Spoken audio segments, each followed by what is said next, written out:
Number one is you should copy as much of what good players are using or doing as you can, because there is a reason that the best performing players all use the same shit. Now, where there are differences, like we've talked about, for example, double time versus bomb squad, sure. Yeah. Now you're allowed to pick. Smoke grenades and drill charges, hey, you're not allowed to pick. That's what you're using. That's what every good player uses. Or you can use a frag grenade in C4 if you want, but don't get mad when you're hard stuck gold. For ad-free episodes, as well as early access and bonus episodes, check out our Patreon. Activision devs do not play their own game. 3,000 devs can't figure out how to add a reconnect feature to a AAA title, I guess. I don't know. Because Infinity Ward doesn't tell their consumers anything. Maybe that'll take some of the sweats away from Shoot House. You can cope about that, for sure. Thanks for tweeting, at least. Thanks for doing more than Infinity Ward has done. They just keep tweeting about the soccer bundles in the store. Things that are bad. What's up, Drax? We've buddy. got a couple words. Why don't you kick it off, So this is going to be a longer section than the first part you guys heard. Change it, obviously, of course. We are live, boys and girls. Welcome to this esteemed gathering of minds, genius minds, called the Dropshot, a Call of Duty podcast, episode number 328. My name is Casey, also known as Razinon. Today I'm joined by young Tanner, as usual. Is your electricity working, Tanner? They turned it on after you paid the bill. Things seem to be working, yeah. That's good. Yeah, everything seems to be fired up and working, yeah. Fired up and working. It's hot in here, though. Yeah, it's a little warm in my room as well, but I just pumped those fans. Oh, there's gonna be thunderstorms today. That's why it feels so humid. Okay, cool. Yeah, speaking of rain, one thing that is annoying about where I live now is it will rain hard and windy and out of nowhere. So it's real sketchy to leave your window open at night if you want your room cool, because you might just have like hail, like a sleet of hail just fucking your face through the window. Oh, interesting. Yeah. And my PC and I have a lot of electronics right by my window, so I don't want that shit I don't want to be unconscious and it's just getting misted, you know? Yeah. Which isn't great. So maybe I should move my window. What are your thoughts on that? Yeah, I think you should move it. Maybe just board it up. Create a new window. Yeah. Yeah. Yeah. So anyway, welcome to the show. Today we are not talking about construction or architecture. We know nothing about it. Much like the Call of Duty devs, because they let precision airstrikes kill you through buildings, actually. Welcome to the show. We are instead talking about today Ranked Warzone. So this is an episode we have been planning for a while. We were in fact planning on doing an episode of this type as soon as Ranked Warzone was announced. Obviously, we needed to wait for it to come out and to play it a little bit. But this is going to be an interesting little foray into an analysis on Ranked Warzone and how to do well in it. Now, a couple of caveats before we get started. It's early for everyone. It's early for us, and it's early for every other goddamn person. People are going to discover new things, new strategies, new perks, whatever, and that will change the ecosystem, and the game will change as well. Maybe kills will start being worth less. That could change how to play Ranked Warzone and do well, for example. Obviously, there will be weapon buffs and nerfs and things like that. Maybe perk buffs and nerfs. So all of this is subject to change and is absolutely not like a final verdict or anything. But oh no, this is going to be a good little roadmap to get you started, to give you a lay of the land. And I'm excited to get into this episode. Now, before we do, normally we would have announcements, but I'm not sure we have any. Just not sure. Yeah, I don't think we do.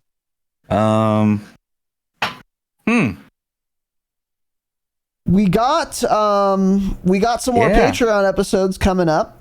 We sure do. Huh? That's pretty much the only announcement I really have. Our last one is one we've already talked about, and I forget what it was, but it was good. I remember that. I can tell you that.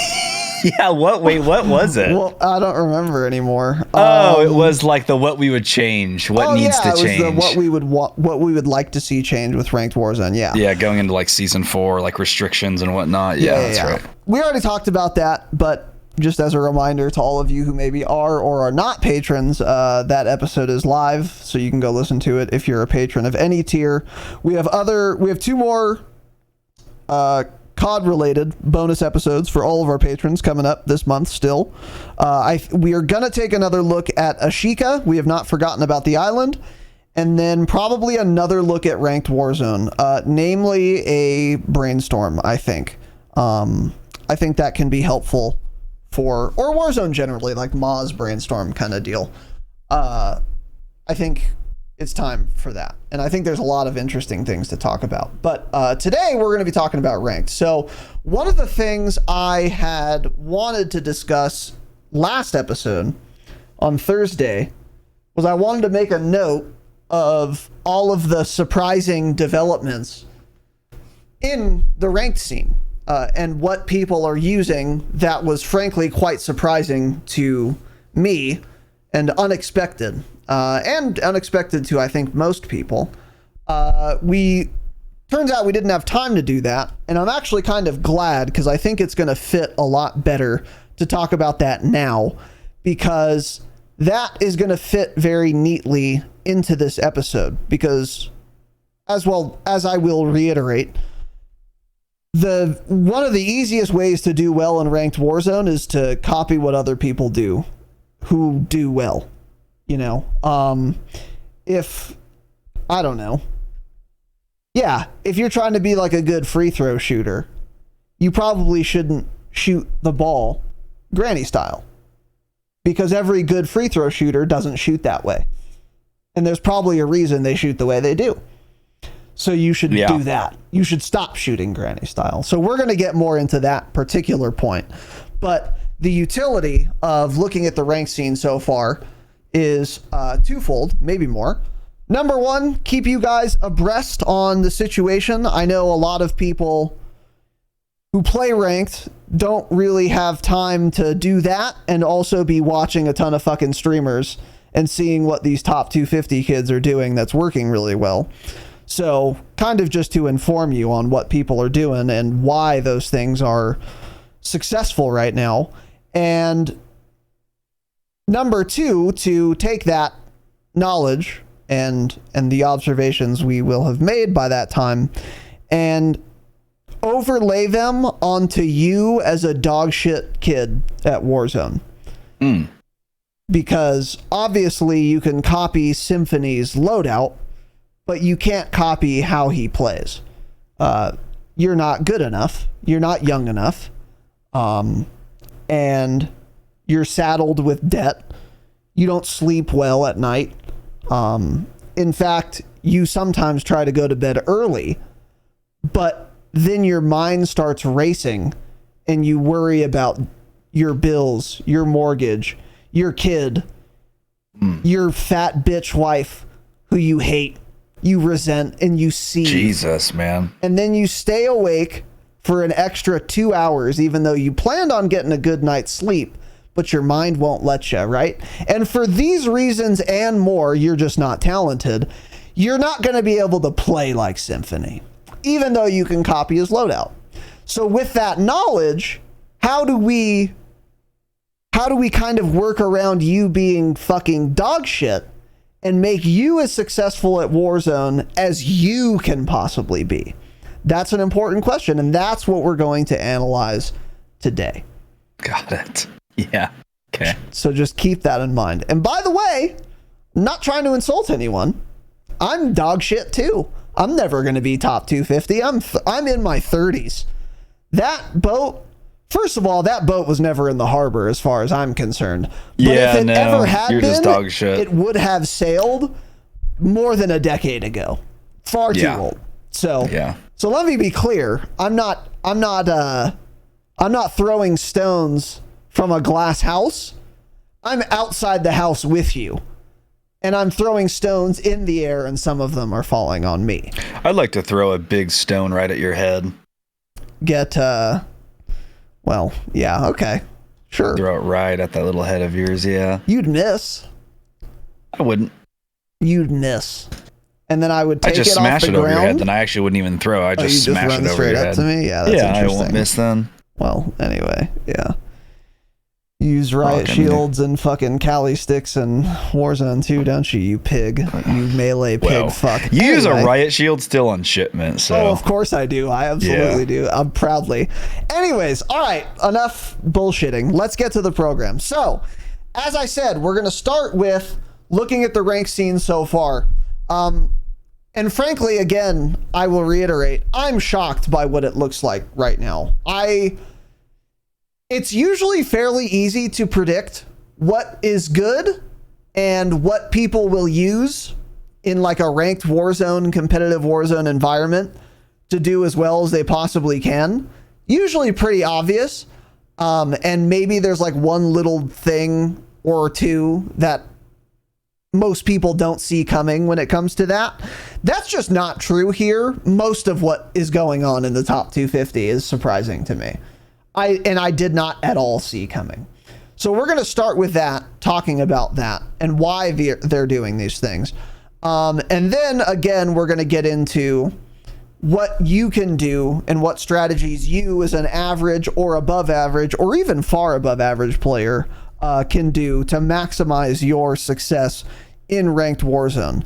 The goal, I should say, of this episode is to equip everyone as well as we can to start performing better in Ranked Warzone. So we're obviously, to get more serious, we're not going to give you tips on how to play like a top 250 player, because frankly, you're not talented enough to play as a top 250 player. If you were, you wouldn't need tips from us anyway. This wouldn't matter. So with that in mind, there are still things you can do to improve and get way better and maybe jump up quite a few divisions. And that's what we're here to help you with. But this will all make more sense once we get into that next section. But anyway, starting with the rank scene so far. So these are a couple of observations about what people in the top 250 right now are using. They are in no particular order, but they're all very related, so it doesn't really matter anyway. First of all, a lot of people are now using I'm 90% sure it's called the Holotherm optic, which is like a it's the SZ Holotherm, I think is what it's called. Okay. This is like it's like a little red dot, basically. Doesn't zoom much, but I think it has a little bit of zoom, not positive. I think it has some, zoom. Though. It has hollow sight zoom, which is it's like 1.25. It's more than a red dot, that. yeah. It's more than like an AMOP. It zooms. Okay. So it's got a little bit of zoom, and it's like a fairly standard looking red dot, except it's also thermal sight. So it's like an orange piece of glass, and enemies will be outlined in like yellow when you're looking through this optic. The reason people are using this is because it can see through smokes. So when the game launched, by the way, Infinity Ward said, for the sake of realism, thermal optics will not be able to see through smoke. And then I guess people were mad about this. And then they explicitly said, okay, never mind, we'll change it.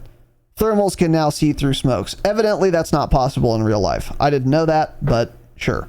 So thermals can see through smokes, and that is the only tactical equipment that anyone in Warzone uses, ranked or unranked.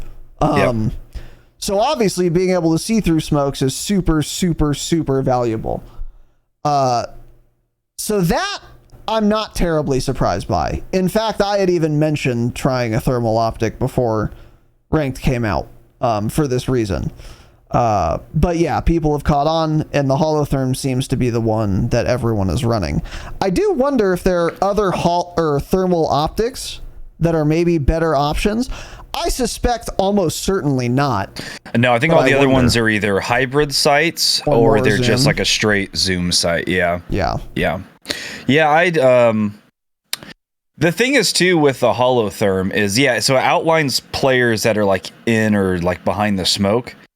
And there's nothing that person can do because cold-blooded like doesn't work that way at all, and then also no one can run cold-blooded because you would have to drop restock or fast hands, which no one is doing, right? So yeah, it's just like I don't even know what they do about this going forward. I don't know if they actually think about removing thermal optics, if they just leave it this way, and this is going to create a change where people just stop running smokes because they're useless, and then people go back to a normal red dot. I don't really know, and I don't really know what I would want to see either. But I would rather not use this optic because I hate it, to be honest. It zooms. It really hits the ADS. It feels like it zooms a little too much. Not a great bezel. Horrible bezel, and then it's not a dot, it's the stupid cross, which I think makes it very difficult to hit things. I actually feel like I miss way more shots with a little reticle like that. So I just don't like it at all, and I don't want to have to use it. But a lot of people have swapped to this in the last few days because there's no counter to it at all.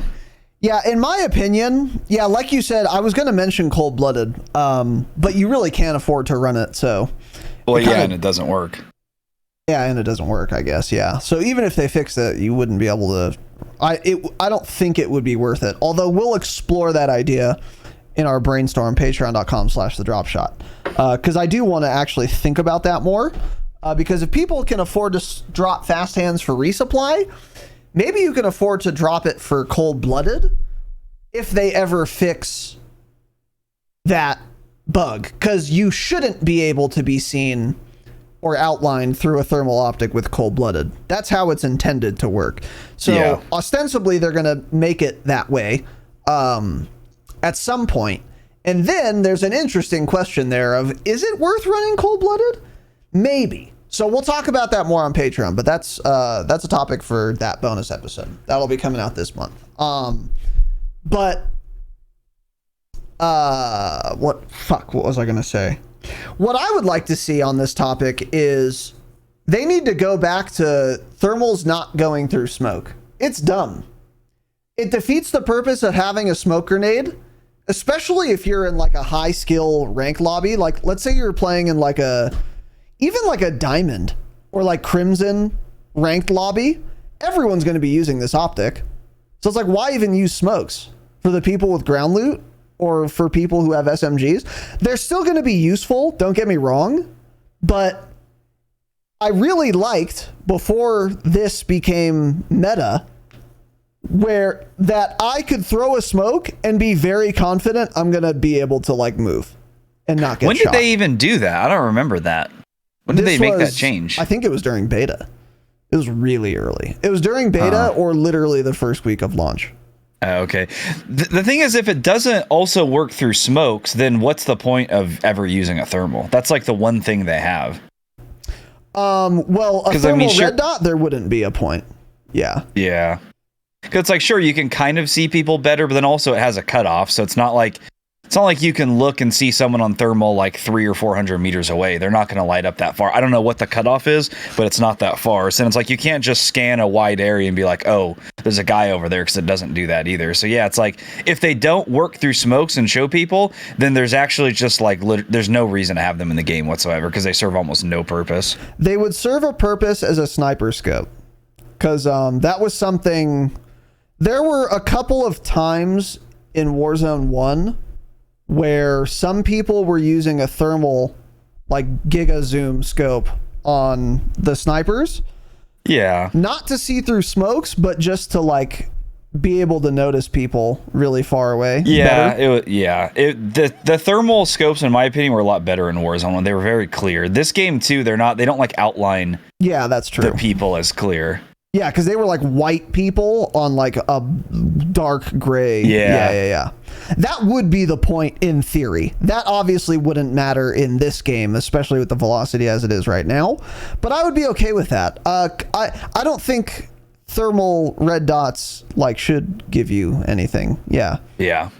I think that's fine. But anyway, regardless of what we want, there's one thing that the ranked scene is experiencing so far. A lot of holotherms.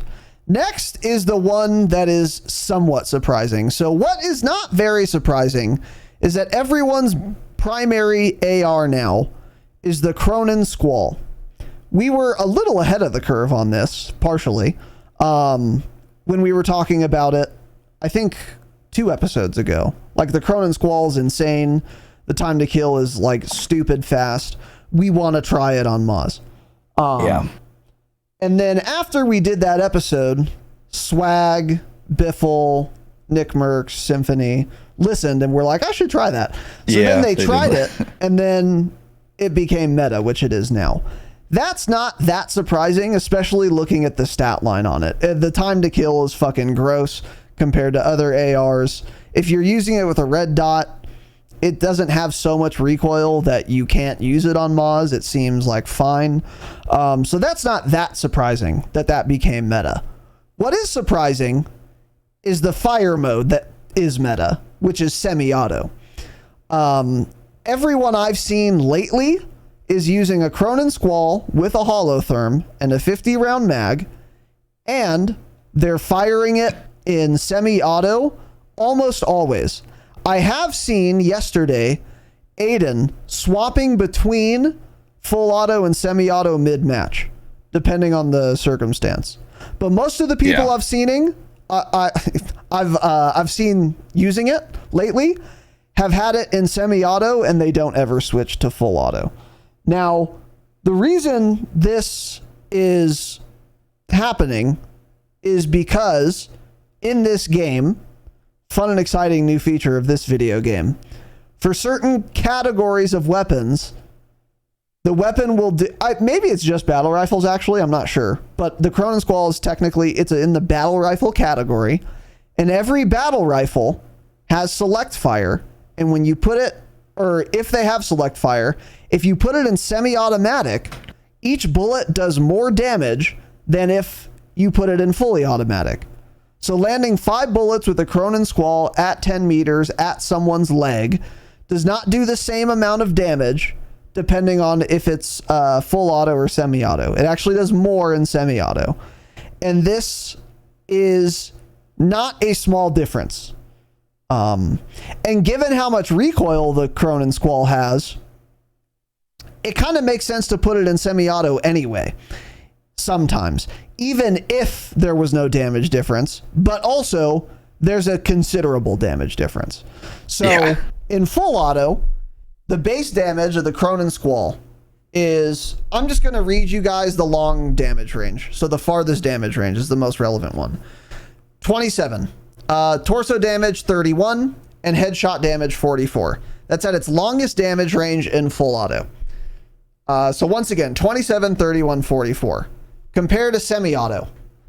37, that's plus 10. 45, plus 14. And 80, plus 36. Yeah. And this is at its farthest damage range. Yep. So it is far fewer shots to kill when you put this sucker in semi-auto. And that is something that is a clever-ass idea that I did not consider doing. I did not expect that to happen. But it does make sense when you look at the numbers and when you see it in action. If you guys have been seeing any of these top 250 streamers using this, you'll notice how quickly people just evaporate if you're landing all of your shots with this little item. What are your thoughts on this sucker? Yeah, the headshot damage especially. Yeah, like closest damage range goes from 56 to 100. You know, this is a battle rifle, so the closest damage range is still, what, 30 meters, probably 32 meters, something like that. Probably a lot with attachments, yeah, like 30-ish. Yeah, so it's pretty crazy. So I haven't tried this yet, but a couple thoughts. This gun does have an open bolt delay of around 50 milliseconds, I believe it is. So that would make it a little more annoying to use in semi-auto. Still, it's not the worst open bolt delay in the world, but you can definitely you can definitely feel it when you use it. Because I tried it at one point, like on a Sheikah or something last week. I'd put it in semi-auto just to like try clicking it, I remember, and it did feel a little weird. So, it does a lot more damage, but then you also have to think you're obviously firing at a way slower fire rate because you can't click that fast. And either way, it would probably have a cap on how fast you could click. Even if you could click faster, it's going to have a cap, actually. You'll meet and the thing cap, is, especially if you're on semi-auto and you miss like one shot on some guy, I feel like you're already at a slower time to kill than if you were in full auto. Let's say you're shooting at a target. Ranked has a lot of close range engagements, 30 meters away or something. Like missing just one bullet while in semi-auto versus full auto where you may hit that. Even full auto, you're going to bounce around, you're going to have more recoil, but you can still get probably back on target quicker to get like a follow-up shot to at least hit somewhere on their body. So I don't know. Again, I haven't tried this. It seems a little wild to me though, especially when they're using it at these close ranges. But I guess if they can hit headshots and stuff, I guess it makes sense. It just seems I don't know, seems a little weird to me. Not sure I would actually want to do it, to be honest. Because the gun already feels very fast to kill when you use it in full auto and you hit like chest, neck, and head. Like you feel how fast it is. So I don't know. I don't know how much faster this actually make it feel. Since there's a delay between shots. Right. It could be cap. Who knows? We will get. I don't think so. But we'll talk about it more. We'll get more into whether or not you guys should be doing this. But I think what makes it so attractive and why all these guys are doing it is the headshot damage. If the headshot damage was only plus 15, like the torso or whatever, maybe not worth it, especially with the open bolt delay. But, dude, if you put it in semi-auto and you miss like 2 extra bullets, but you hit a headshot, you've like made up for that. Like, it's so much more damage when you hit the head. That's true. So these guys just sprinkling in headshots, especially for like, and if you're top 250 too, they're aiming like upper chest. Yeah. So, and it recoils up. So they're probably getting a headshot sprinkled in like in half of their engagements, if not more. And that's where they're making up for all of the other like downsides you mentioned. Yeah. I would imagine. They've been using this for long enough to where if it wasn't worth it, I don't think they would be doing it at this point anymore. And I think it's because of that insane headshot multiplier when it's in semi-auto.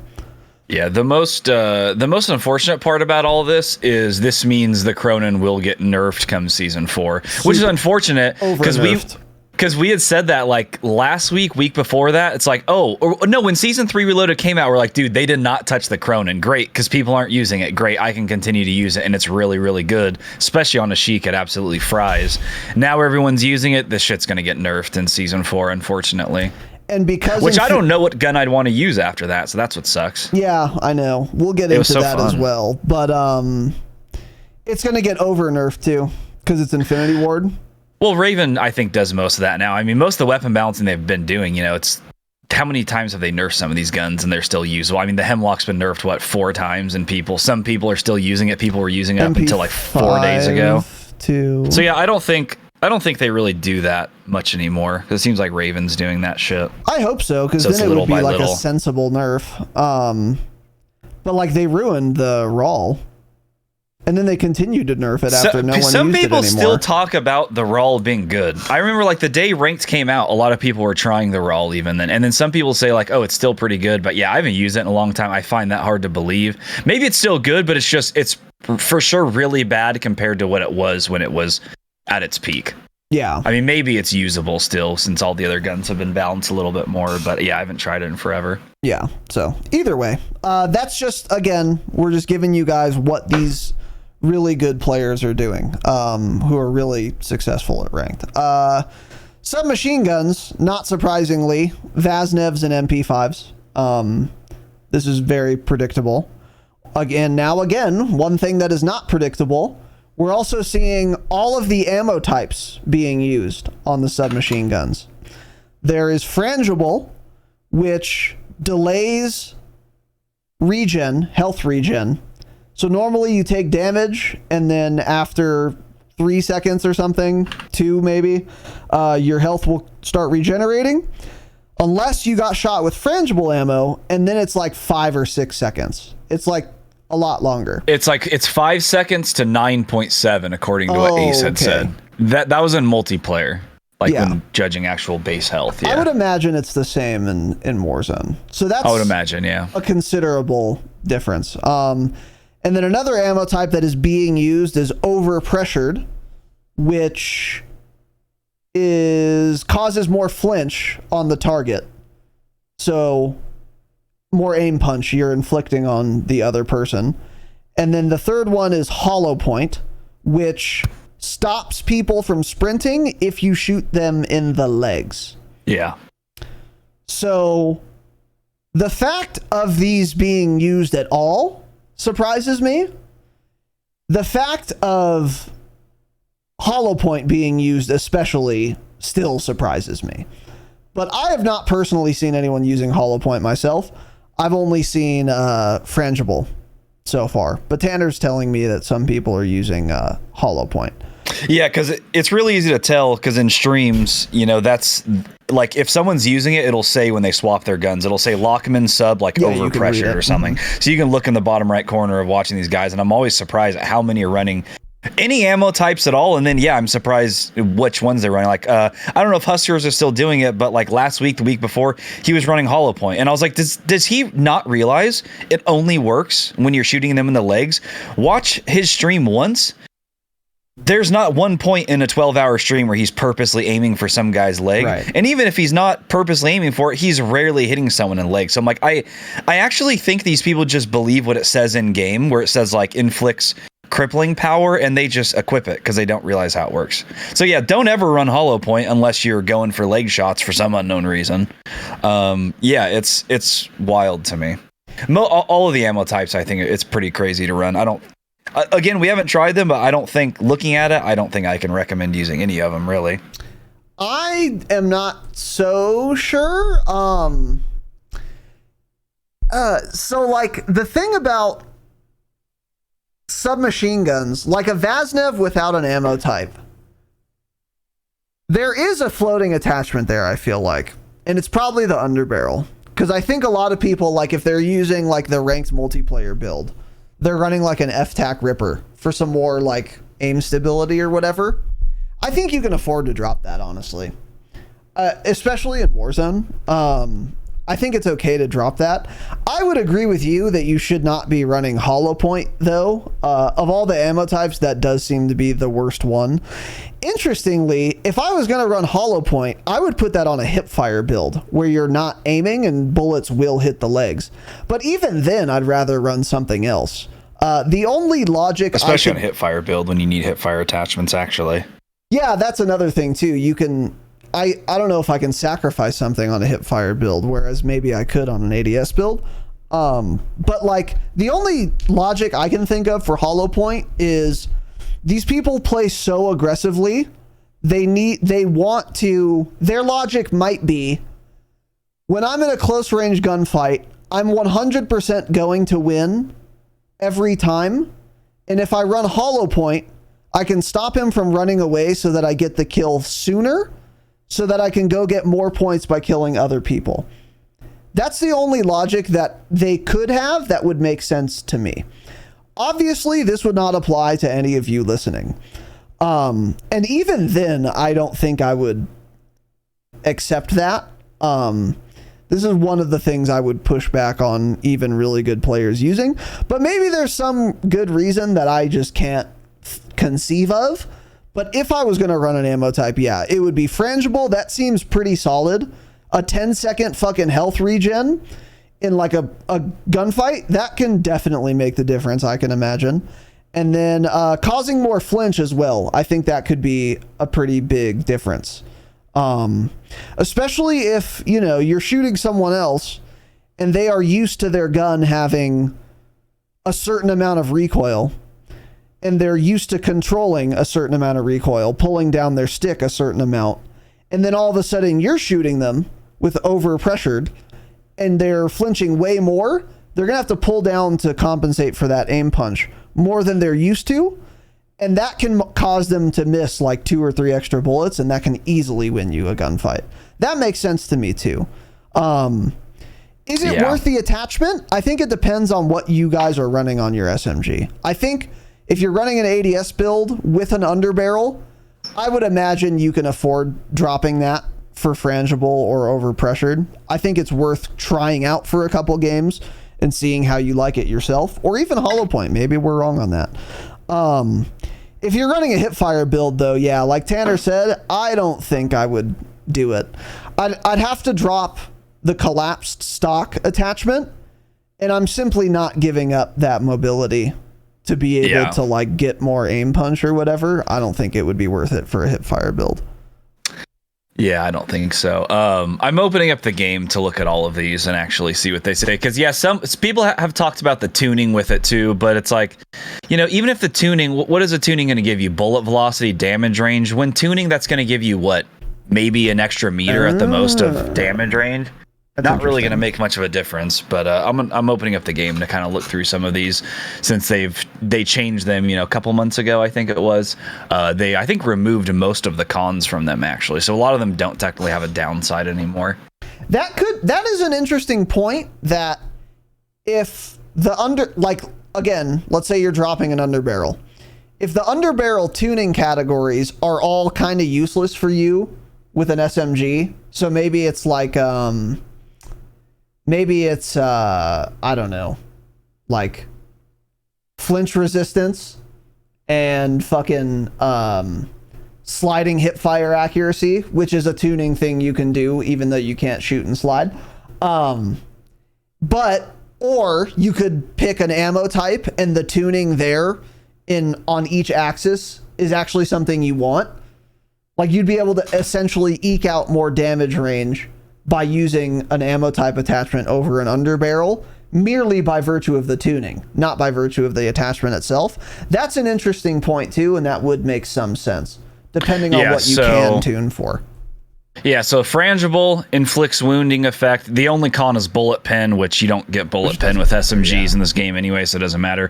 So yeah, you can tune that towards the vertical slider, you can tune that towards damage range, and the horizontal slider, you can tune that towards bullet velocity. And then the other ones you can do like recoil for that. Hollow point, they're probably going to be the same thing. Yeah, damage range, bullet velocity, and then overpressured, damage range, bullet velocity. Overpressured is the only one that actually just doesn't have a con at all. It just adds flinch. But frangible and hollow point both have a con of bullet penetration. Yeah. Yeah, so they effectively, none of them really have cons. Yeah. Yeah. So yeah, I could see, I'd be curious how much damage range you can get out of that tuning too. Because if you can get like 2 meters, that's actually a pretty big deal in an SMG versus SMG gunfight. Yeah, I wish we knew, right? I wish they told this in game. It would be awesome to know. It would be so cool. It'd be great.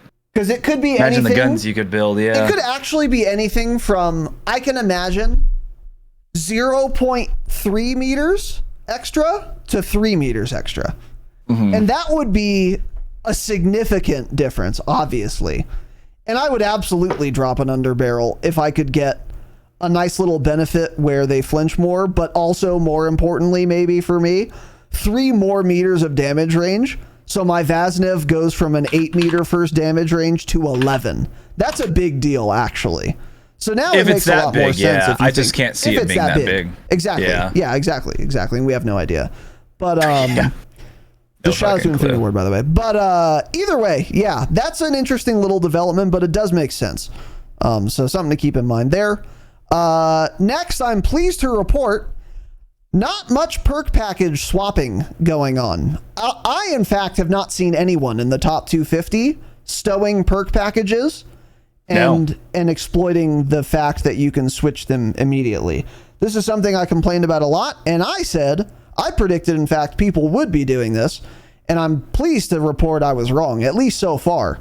I expected everyone to be running around with high alert, with a ghost package stowed in the backpack, and then just swap to ghost as soon as they hear UAV or feel like people are about to call them. No one's doing that at all. Everyone's just like running ghost, which we'll get into in a second. But that's good. And if you've been trying to do the perk package shit Maybe it's just not worth it.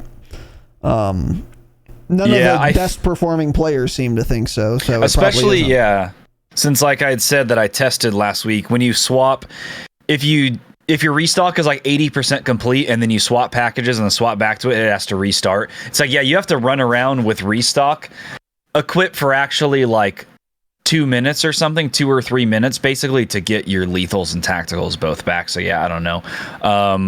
I see more people stowing tacticals and lethals now actually than I do perk packages. Yes, which we'll get into.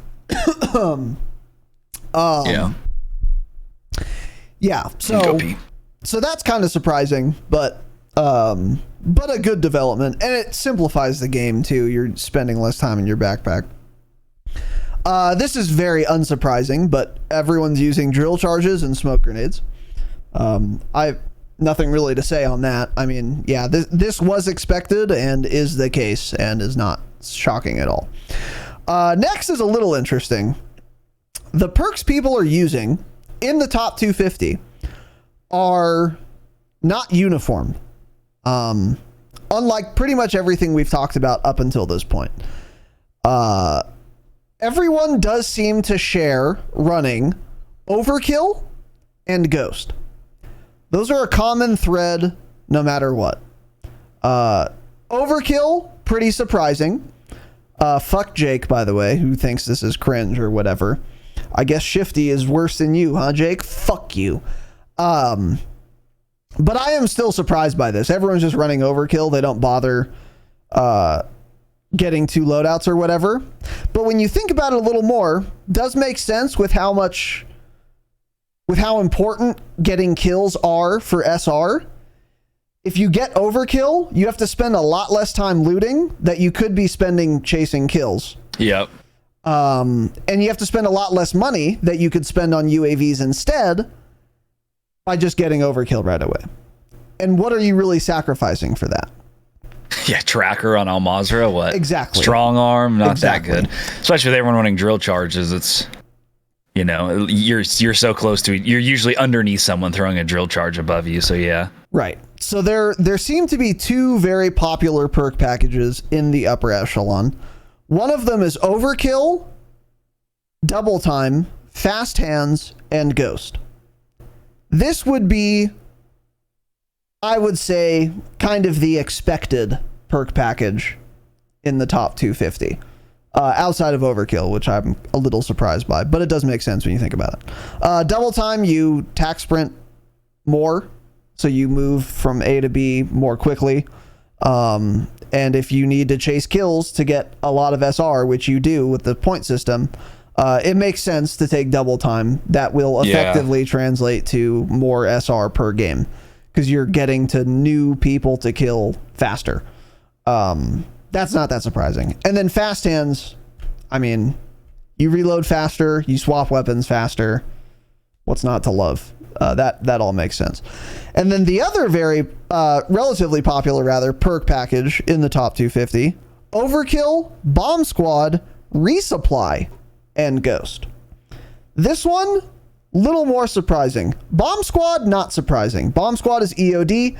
You take less explosive damage. I think there might be some other benefit you get that doesn't matter. I don't know, but the reason you take Bomb Squad is to take less explosive damage. So drill charges and fucking rockets or whatever hurt you less. That's obviously good, but you're giving up double time for it. So there's that.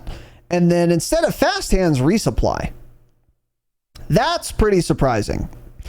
Resupply is restock, so you regenerate your tacticals and lethals if you don't have 2 of each over a pretty short amount of time.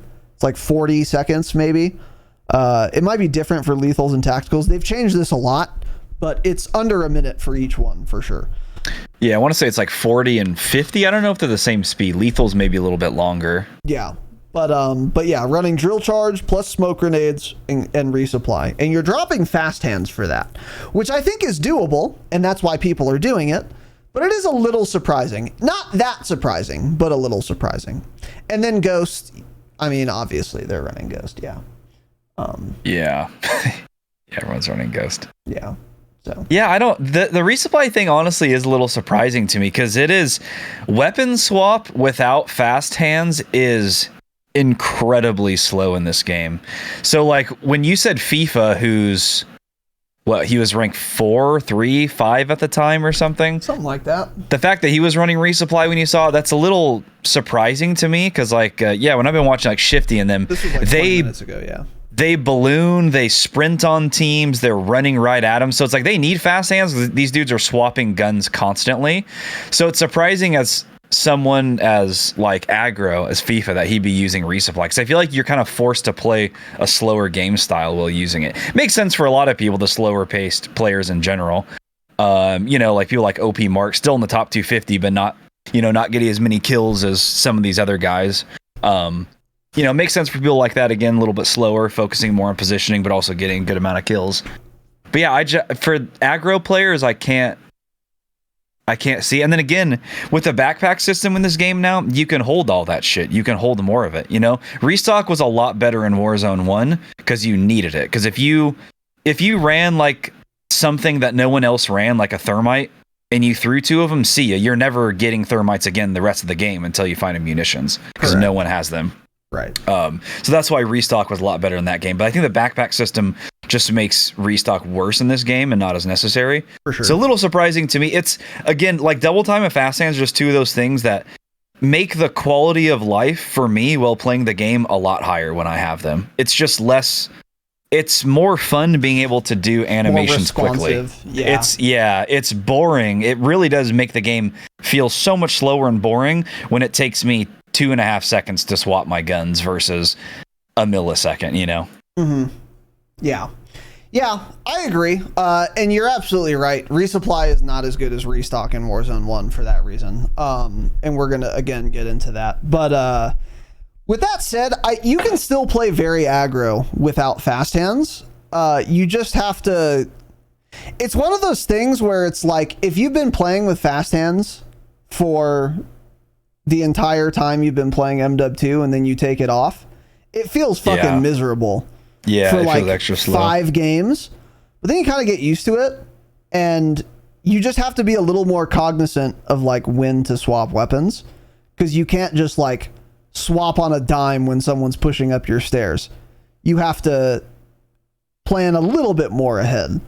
But yeah, I think you could still, well, obviously you can. They're doing it. You can still get away with being very aggressive. It's just a little more cumbersome, and there will be times where you get punished for not having fast hands. But if you're a good player, it's not like it's super common that you're going to get like punished for it. It's doable. Obviously, that's why they're doing it. But I agree with you. It does slow you down a bit for sure. Or at least it can. So moving on, not much sniping going on. There are some people sniping. I was watching Shifty this morning, and I saw one game where he was not sniping, and then the next game he was. So with that said, there's not much sniping going on, but there is some. Yeah. The times I've seen sniping are the MCPR with explosive rounds and what was the optic called? Signal? Oh, the Delta.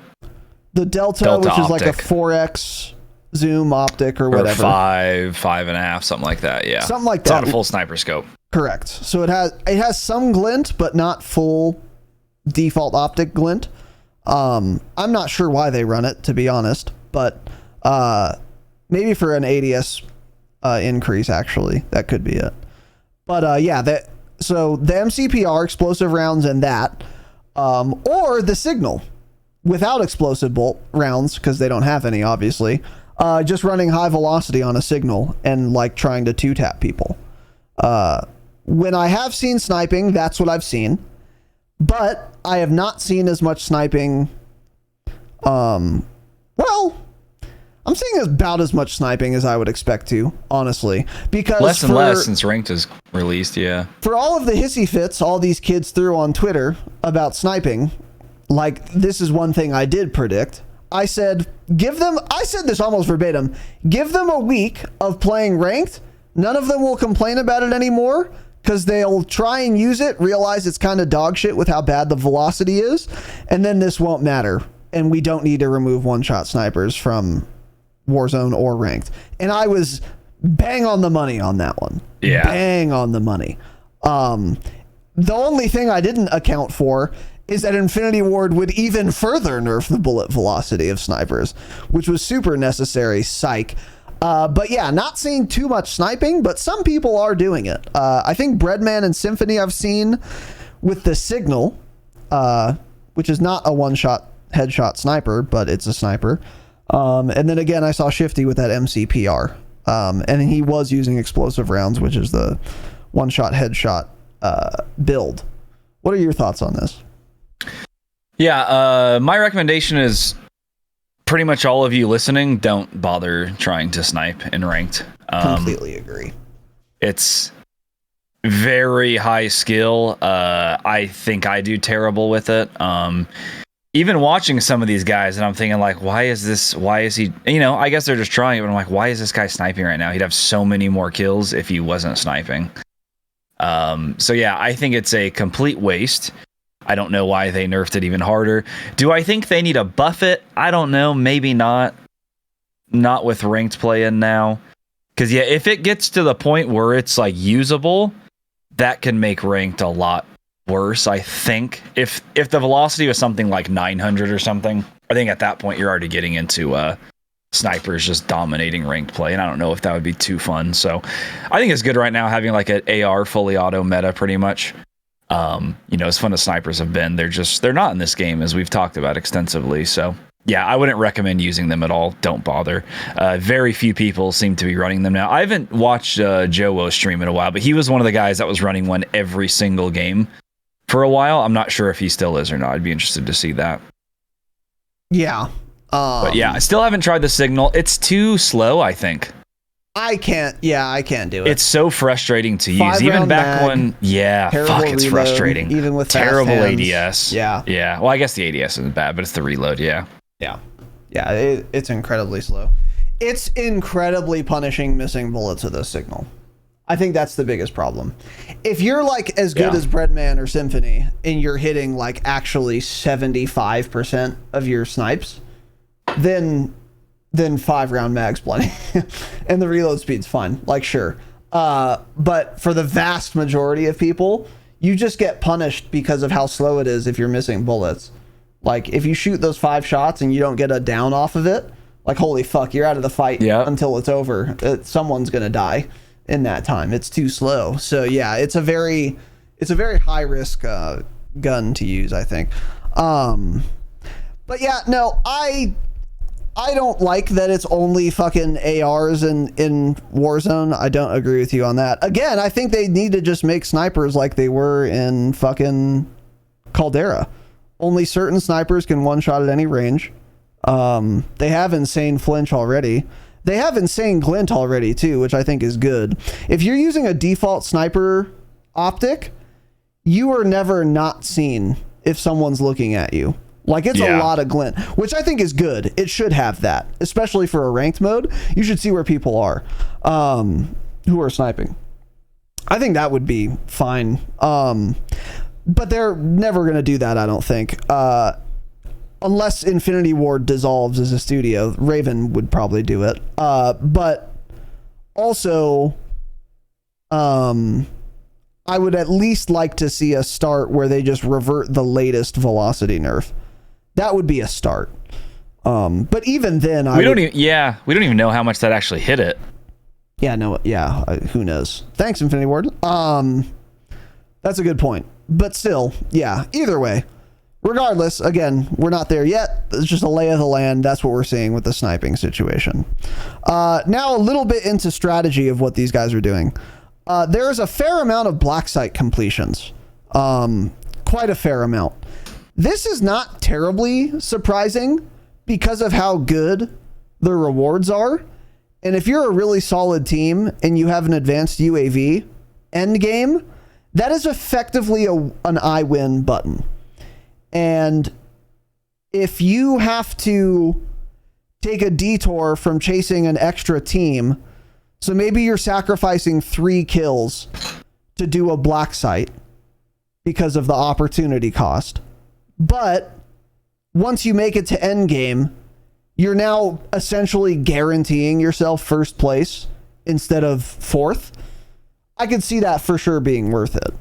So based on what I can tell, it's not like people are going for black sites every single game, but if it's somewhat convenient, they'll opt to do it.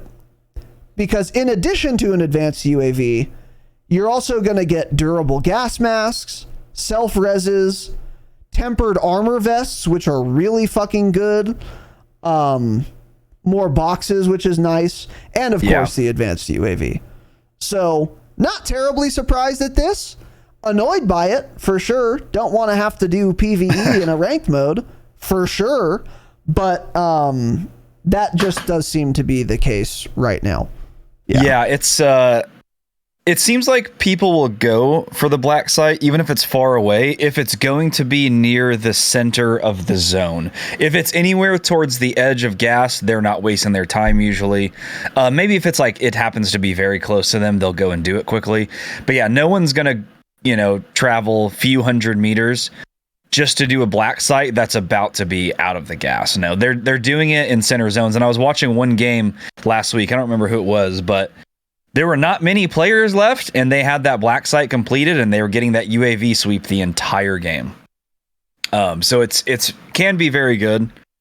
Yeah, I don't think it's totally on a totally depends where the black site's at and where that circle's ending, if you should do it or not. Because yeah, like you'll get a lot of good loot from it, sure, but if you're going out of your way and missing out on kills, and then also that black site is not going to give you a UAV sweep for the rest of the game because it's in gas, it's kind of just a waste of your time. Because to get the black site key, you're already doing a stronghold, which means you already got tempered vests, you already got munitions boxes, you already got armor boxes, so you have all of that. So basically at that point you're doing it just for the advanced UAV pretty much. Yeah. So yeah, it's they're good, but yeah, if it's far away, not going to be in the zone, I would not do it at all. We personally haven't done one. We've got the key plenty of times. I don't really know why we haven't done it. I don't know why, actually. Because we hate PvE. Yeah. I guess that's why. It's so it's such a waste of time fighting all them. It's so boring. It's dangerous. And then everyone starts attacking you. Almost get team wiped to black site. Oh yeah, his teammates did get killed actually by the black site AI. Yeah. Yeah. Yeah. So and then you get third party. People hear all the shooting. They come in when you're all one shot from the juggernaut. They walk in, put a bullet in you, you're down. So. Yeah. We'll talk more about this in our next section, but this is again one of those things where I'm not sure you guys want to copy the top 250 players here, because another thing, like I was saying, if you are, if you're FIFA kills and you have an advanced UAV late game and the other team doesn't, you're going to win. But you guys aren't FIFA kills. An advanced UAV for an average team is definitely going to help for sure, but it's not going to basically guarantee you a win like it does for really good players. Because really good players fighting other really good players end game, it's effectively a wash. They're all so good that it's like whoever wins that game is going to come down to circle, where the circle pulls, who gets luckier with that, who has the better cover, or who has the advanced UAV. But for you guys, an average player, endgame is not a wash for you with another team. They might be worse than you, they might be better than you, but unlike top 250 players, having an advanced UAV is not going to guarantee you first place. But it does for these guys. So we'll get more into like whether black sites are worth it or not for you. But that's something to keep in mind. And then the last thing I wanted to note that, again, what we've seen from the top 250 teams, extremely heavy munitions box spam. Now, let me be clear, extremely heavy. If I open any Ranked Warzone top 250 streamer and watch for, I'm not kidding, 3 minutes, I'm going to see a muni being thrown. They always have 5. They're always throwing them. They're always using them. I'm not surprised that people are buying munis and throwing them. I am surprised at just how fucking much munis are just getting tossed, dude. So many munis. So many goddamn munis. They're cheap. They're at every buy now, and they're very good. You get full ammo, and most of the time what you see is you're fighting in a building across to another building. They'll throw 2 drill charges, throw down their muni, get 2 more, throw 2 more. Their teammate throws a muni. They get 2 more. They throw 2 more. They open their backpack, equip their muni that was stowed in their backpack. They throw that muni. They hit it, throw 2 more. All the goddamn time. There is very, very, very heavy munitions box usage. It makes sense, and I expected to see people buying munis, of course, but Jesus Christ, they are throwing them more than you think and more than you ever have. I mean, all the goddamn time. Every single close range gunfight, in fact, they throw 4 to 6 drill charges on average. I'm not kidding. I'm actually not kidding. The average close range gunfight, each player's throwing 4 drill charges or more, because they always have at least 1 muni. Like every close range gunfight. It's actually insane, but it's smart. It makes sense. Yeah, I think they'll raise the prices on a lot of stuff like that going to season 4. I think we'll see a lot of changes to the prices in the shop. Yeah. They're also just so common, though, actually. Nerf to drill charges, hot take. What do you think would have to be nerfed? Like less... I don't know. less little grenades come out of it or something? I don't know. I'm not sure, but it seems pretty crazy that there's just a lethal that can kill me when I'm behind cover. Like that seems you do get a notification that it's coming. You can run away, but when there's a whole team throwing them, it's pretty hard to get away. Because, like, honestly, I don't get downs with it often at all. More than anything, it just makes people move, and it's great timing for your teammates to push in, essentially. Like, if I have 2 teammates in front of me and I see them running to the building, I usually don't even say anything. I'll just throw 2 drill charges for them because I see them rushing in. I'm like, oh, okay, I'll throw these to confuse the enemy. Yeah. And it works well for that too. But yeah, usually don't get a lot of kills or downs with them anyway, so I think they're fine. They might be. They might be fine. I don't think they're like grossly overpowered necessarily, but I think they're definitely way stronger than every other lethal in the game, and I think that might be an issue. And again, though, it all comes back to the backpack system. It's because you can carry 4 munis in your backpack. You can load your backpack up with 8 drill charges and also have a muni. It all comes back to the stupid backpack system they decided to add in. Yeah, that's a great point. That's of course true. Yeah, they're all, yeah, exactly. That's what makes them overpowered. Is I can throw 6 at you while you're trying to take cover instead of 2. It's the amount, not the actual item itself, really. Yeah. You know what would be one pretty sensible drill charge nerf though? Make them heavier. Make it so you can't throw it quite as far as you can. And you already can't throw it very far, but you can throw it decently far. But that would keep them very viable and good. But there are times where, like, you're maybe in a building on a hill and you're shooting down a hill at another building actually 50 meters away, and people are thirsting kids downs from buildings that far with drill charges. Yeah. Maybe nerf the throw distance a little bit so that becomes more difficult or not possible. Maybe. I don't know. But that's outside the scope of this episode. Regardless, people are using the fuck out of munis. And in addition, the thing that's being stowed the most is drill charges. And munis.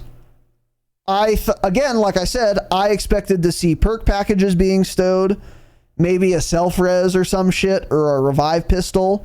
But it seems like what people are doing is having one stack of extra AR stowed in the backpack, some plates, and then as many fucking drill charges as they can stuff in there. Not even kill streaks. And maybe they're not stowing kill streaks because they aren't finding them as often enough to do that. So maybe if they could, they would be stowing a bunch of kill streaks. I don't know. But the case is they're stowing a ton of drill charges and not very many plates at all. It's usually, in fact, one stack of plates, because if you think about it, you're a top 250 players. top 250 player, you're getting so many kills that you don't need to have a bunch of plates because you're getting same thing goes with ammo and then picking up plates. And same thing goes with ammo. Yes, for sure. Yep. So yeah, a lot of drill charges being stowed. Okay, so now we are going to move into some tips and tricks. The majority of this episode is already kind of done. What the rank scene looks like so far, because as we have said many times, and I stand by, if you're trying to do well in a video game, you should simply copy what the best players are doing. And this is a pet peeve of mine that has annoyed the fuck out of me and will continue to. And I see it everywhere with every video game, always, is people will look at, if we're using Call of Duty as an example, what every single top 250 Call of Duty player does in Ranked Warzone. And they'll say, actually, you know what? People are really sleeping on the Kastov 762. If you look at its damage profile and how much recoil it has, it's actually the better option, and that's what I'm using, and you should use it too. And that person's a fucking idiot. They're wrong, couldn't be more wrong, and stop. And this is why, well, there are many reasons why you're hard stuck gold, right? That's one of them, though. Do not be confused. Don't get it twisted. Your cute little dog shit idea that's different than what every good player is doing is not as good of an idea as you think it is. Because if it was, the top 250 players would be doing it. Maybe one of them would be doing it, but no one's using a Kastov 762, are they? Of course not, because it's not as good as you think, you fucking idiot. So, number one is you should copy as much of what good players are using or doing as you can, because there is a reason that the best performing players all use the same shit. Now, where there are differences, like we've talked about, for example, double time versus, oh my God, bomb squad. Sure. Yeah. Now you're allowed to pick because the best players are not uniform on this. But, you know, things that are like smoke grenades and drill charges. Hey, you're not allowed to pick. That's what you're using. That's what every good player uses. Or you can use a fucking frag grenade in C4 if you want. But don't get mad when you're hard stuck gold.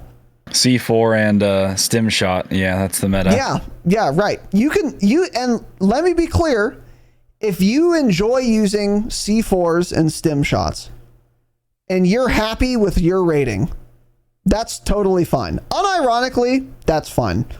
It's a video game. If you have more fun doing that, then do that. If you're using those things knowing that they're not the best options because they are fun, but you're secretly seething, and the reason you don't use the best options are because if you did, you would get exposed to yourself that you're not as good as you think you are, and that the only reason you're not top 250 is because you prioritize fun and use things that you know aren't meta.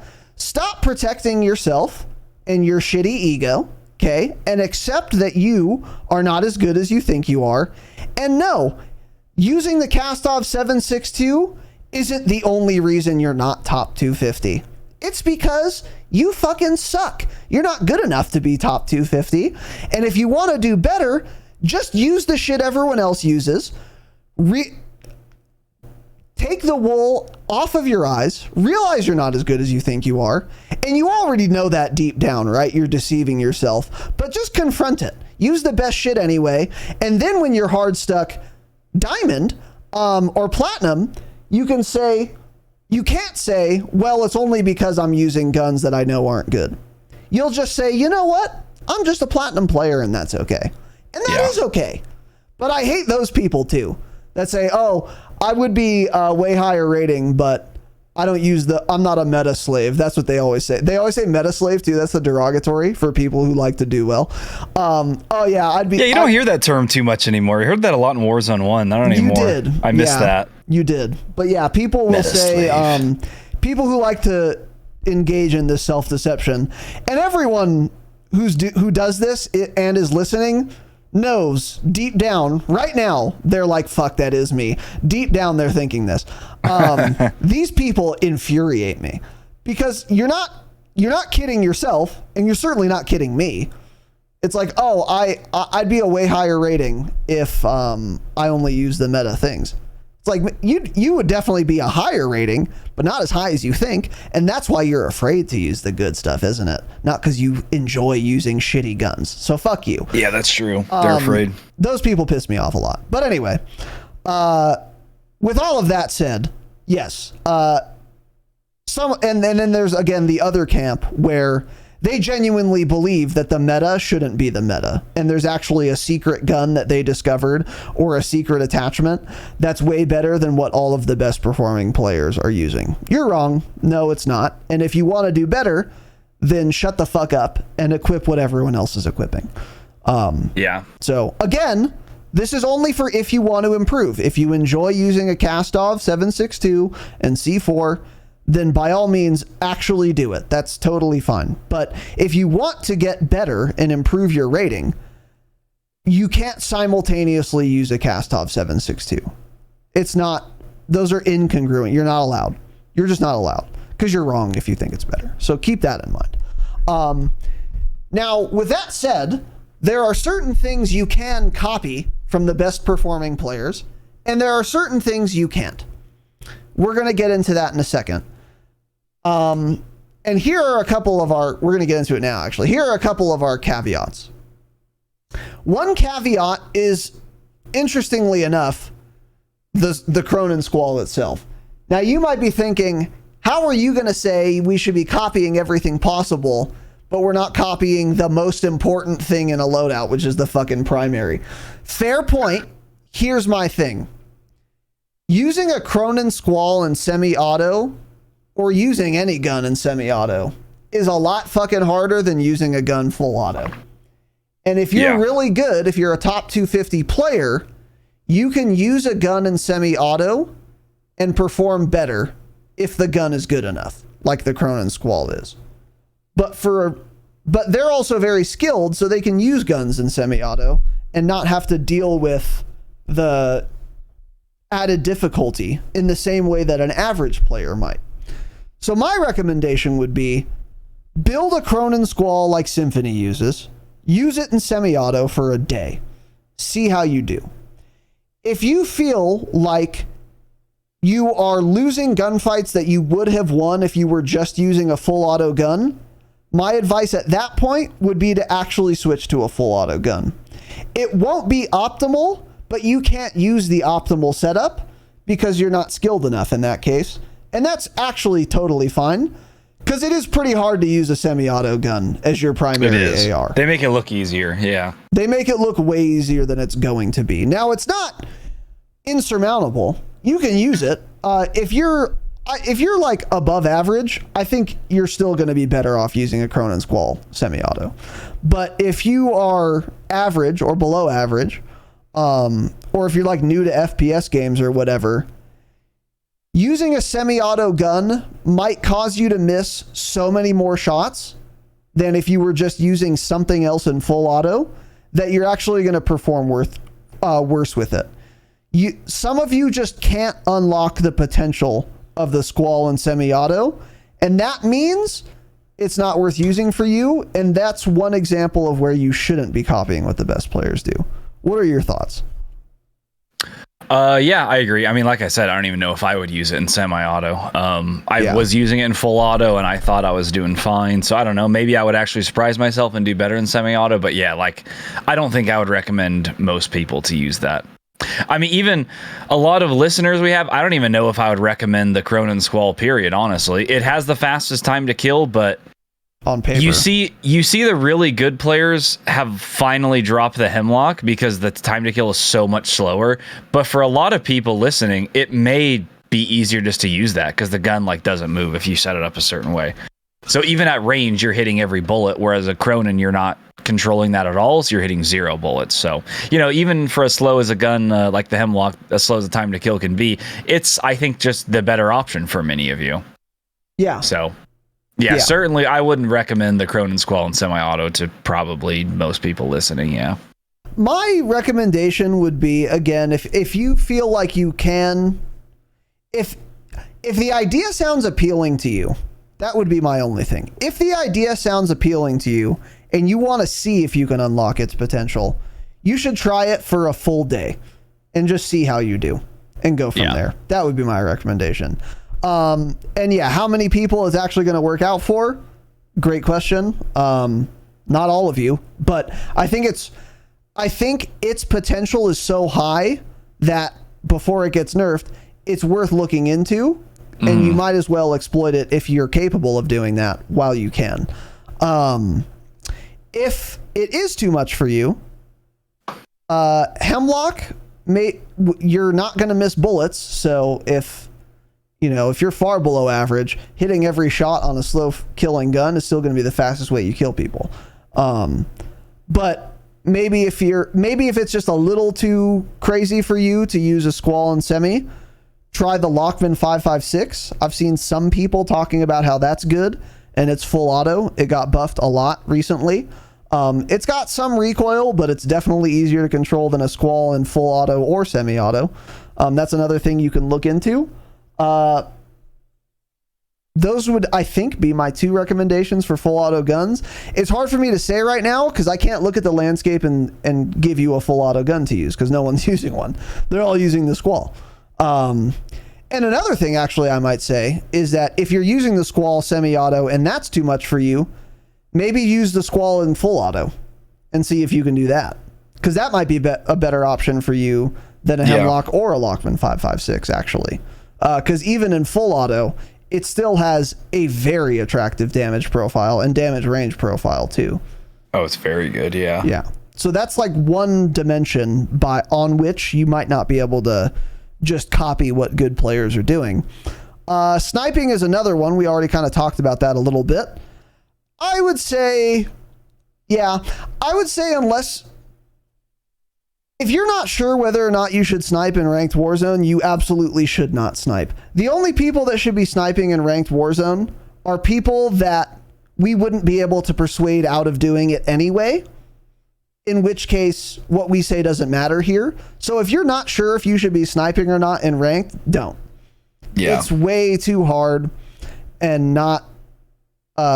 you're not going to get enough kills. It's hard and it's not fun. So there's actually no reason for any of you to use it. Yeah. I wouldn't even waste my time. Don't even try. It's not good. Trust me. I agree. It's so hard that like you don't even have to try. Yeah.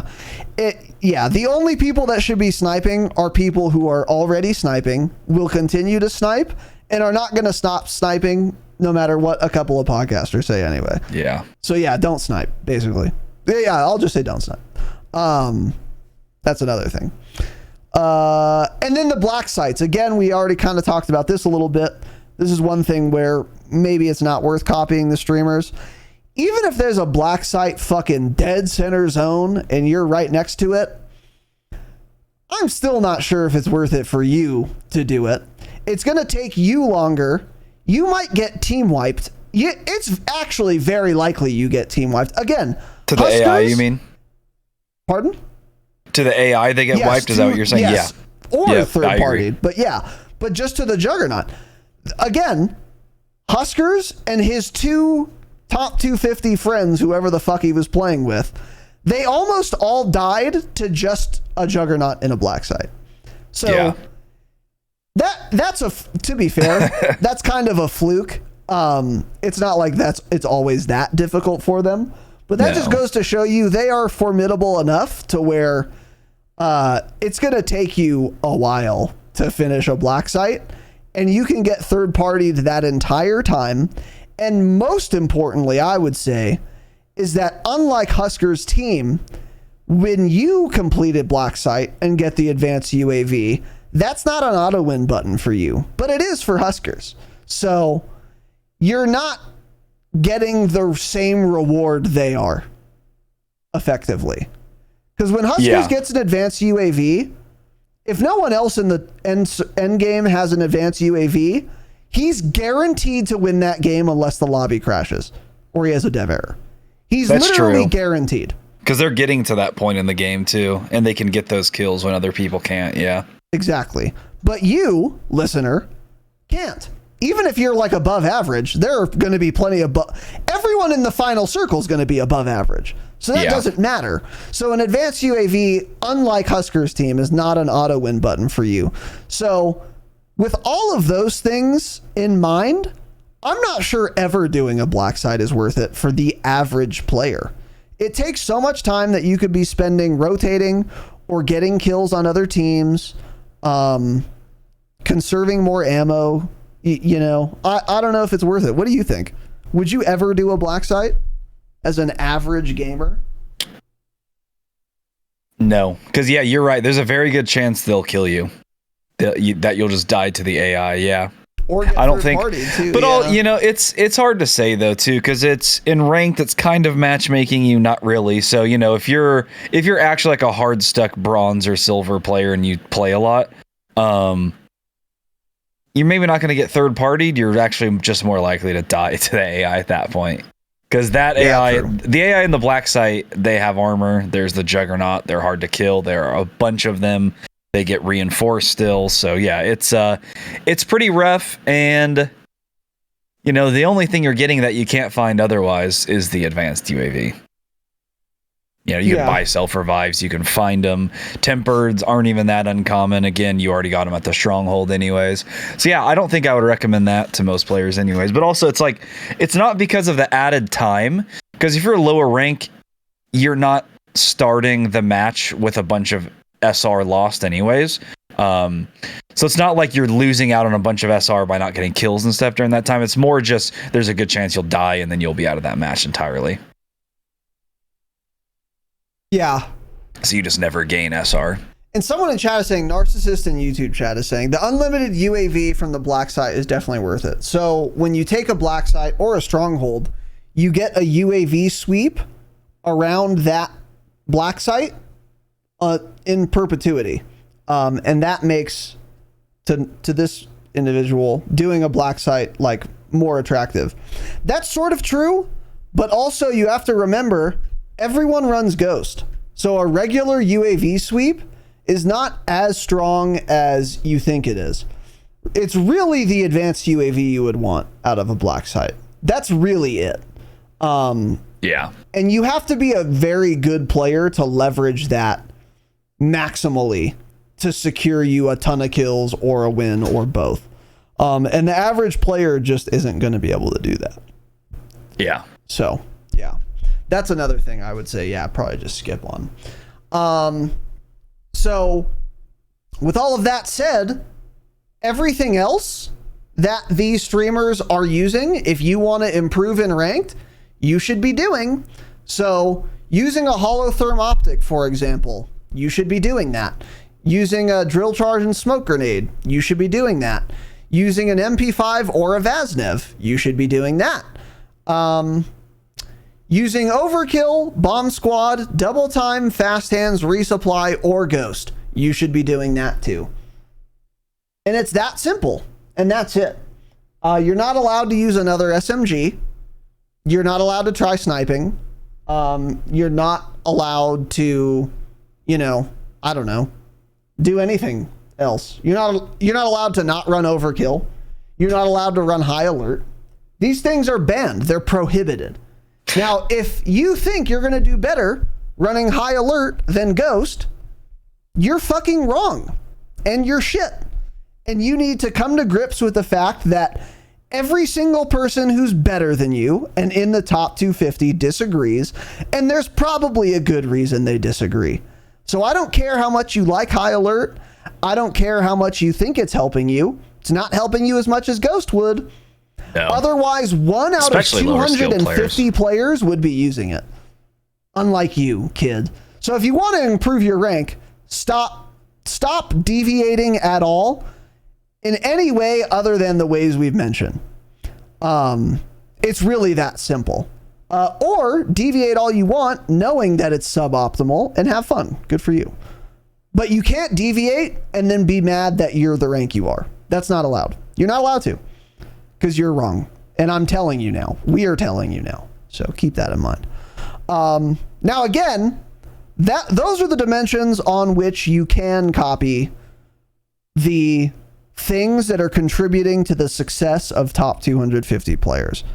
There are pretty much everything else that they are doing to be successful you can't copy.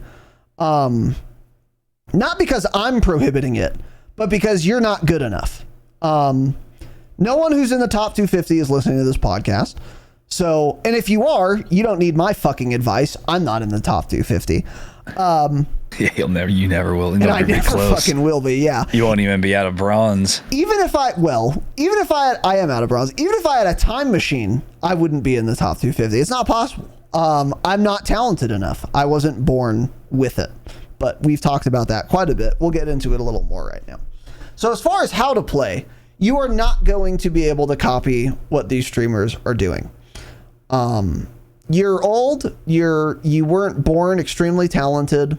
You'll never be top 250. Number one, accept that fact. You can absolutely improve and you can do better, especially if you are running high alert, for example. Congratulations. I've just increased your SR by telling you to just stop using it. That's all you have to do. And just use Ghost, yeah. It's literally all you have to do and you'll gain more SR. I'm literally not joking. I'm not being hyperbolic. I'm not kidding. Congratulations. Good thing you found this episode because I've just increased your SR and it is that simple. But if you already are copying all of those things, now it gets a little more difficult to increase your SR because you are not going to be able to watch Symphony for a day and then just do what he does because you're not good enough. One thing that you, for example, cannot copy is how aggressively they play. If Symphony it pops a UAV, sees some red dots in a building, he runs at the building and kills them. That's great. And you might think that's a good idea because, hey, kills get you SR. Yeah, listener, that's true. But you, unlike Symphony, aren't going to go to the building and then just kill them. You might die. In fact, it's fairly likely you'll die pushing buildings, in fact. This is where you can't copy them. And this is where we need to get creative. So chasing every single red dot and mowing kids down like Shifty is not going to work for you. If that strategy would work for you, and the only reason you aren't doing it is because you haven't thought of that idea, that person doesn't exist, actually. Because everyone who is good enough to be playing super aggressively is already doing that and having success with it, and they didn't need us to tell them to do it. Duh. You already know that. You already know that. So if you think your problem is you're not playing aggressively enough, it's not. It's probably not. It's probably not. Now, the thing that's interesting, though, is that you really do need to be getting kills if you want to climb SR. But the difference between you and these top 250 players is that you're going to have to, frankly, play a lot smarter to get kills than Symphony does. Because Symphony can get in a heads-up gunfight, and he's just going to win because he's just so good. Yeah, he can have bad positioning and still win a gunfight, yeah. He can bail himself out of bad positions all the time. Not that he puts himself in bad positions, but if he finds himself in one, he'll get bailed out by being young, having very fast reaction time, and having very good aim. And you can't do that. You're going to have to get kills, but you're going to have to be smart about it. So then it becomes a matter of kind of playing similarly to pubs. Number one, you should be playing for placement if you're an average player and you want to increase your SR.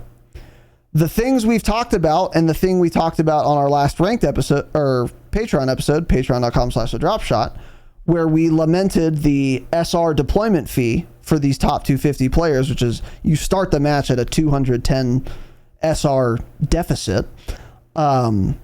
That makes kills for them extremely important.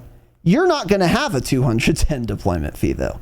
Your deployment fee is going to be anywhere from 0 to, maybe 100. That's like really good. We're getting into Crimson territory now. So kills aren't quite as important for you, and they never will be. You're never going to be top 250. So you should be playing a lot more for placement and winning the game than the streamers you watch are. And therefore, more importantly than getting kills to do well in ranked, you need to not die. Yeah. That is a shift in mindset that a lot of people need to have if they want to improve their SR. Because I've seen a lot of casual, normal, average players playing the game, and a big mistake is their dicks get hard and then they just throw. So like, let's say you're on a rooftop, you see some guy, you start shooting him, you crack him, you still get 2 more hit markers because you're using a kilo, and you think the guy's one shot, he still has 98 health because you're shooting him with a kilo, but he's weak, and then your dick gets hard and you get out of position, go chase the kill, maybe you kill the guy, but then his teammates kill you also, and now you're out of the game. So you got the 5 points of SR for getting the kill, cool, but you've also deprived your team of getting up to 100 SR in placement. Keep in mind, it's much more important to not die than it is to get a kill. Yeah. I think that is one kind of perspective shift that can really help you get a lot more SR, particularly if you feel like you're losing a lot or dying a lot by playing too aggressively, which is a problem that a lot of Call of Duty players are going to have. Yeah. What do you think? Yeah, I think that is true, because you're getting, just staying alive so much longer for most people listening is going to be way more important than getting, 5 SR for the kill that they're going to get early on in the game. They're going to get a lot of SR from just staying alive. And you get, I can't think of what the cutoff is, but it's like, you can gain 40, 60 SR towards the end by just simply staying alive a little bit longer, not making dumb decisions, not going for the kill. It's going to get you 7 SR. Instead, you stay alive till some more teams die, and then you gain 20 SR from that alone. So, yeah, most of you listening, I think that is the way better option, is to simply actually try to just play for placement. And of course, when you're playing for placement, you're going to get kills. Exactly. But most of you should not be out there getting aggro at all. I mean, we generally don't do that a whole lot as it is. We kind of play a combo of both. But, you watch the guys in the top 250, they have no choice because they're starting the match at minus 210 SR. They have to get 30 combined kills as a team and win the game. You don't have to, because you're in silver or gold. You survive. That's your job. That's what you should be doing, Exactly. And someone in chat, Absolute, said, relying only on placement in ranked is a surefire way to stay in lower skill divisions. That is, I think, just facile. I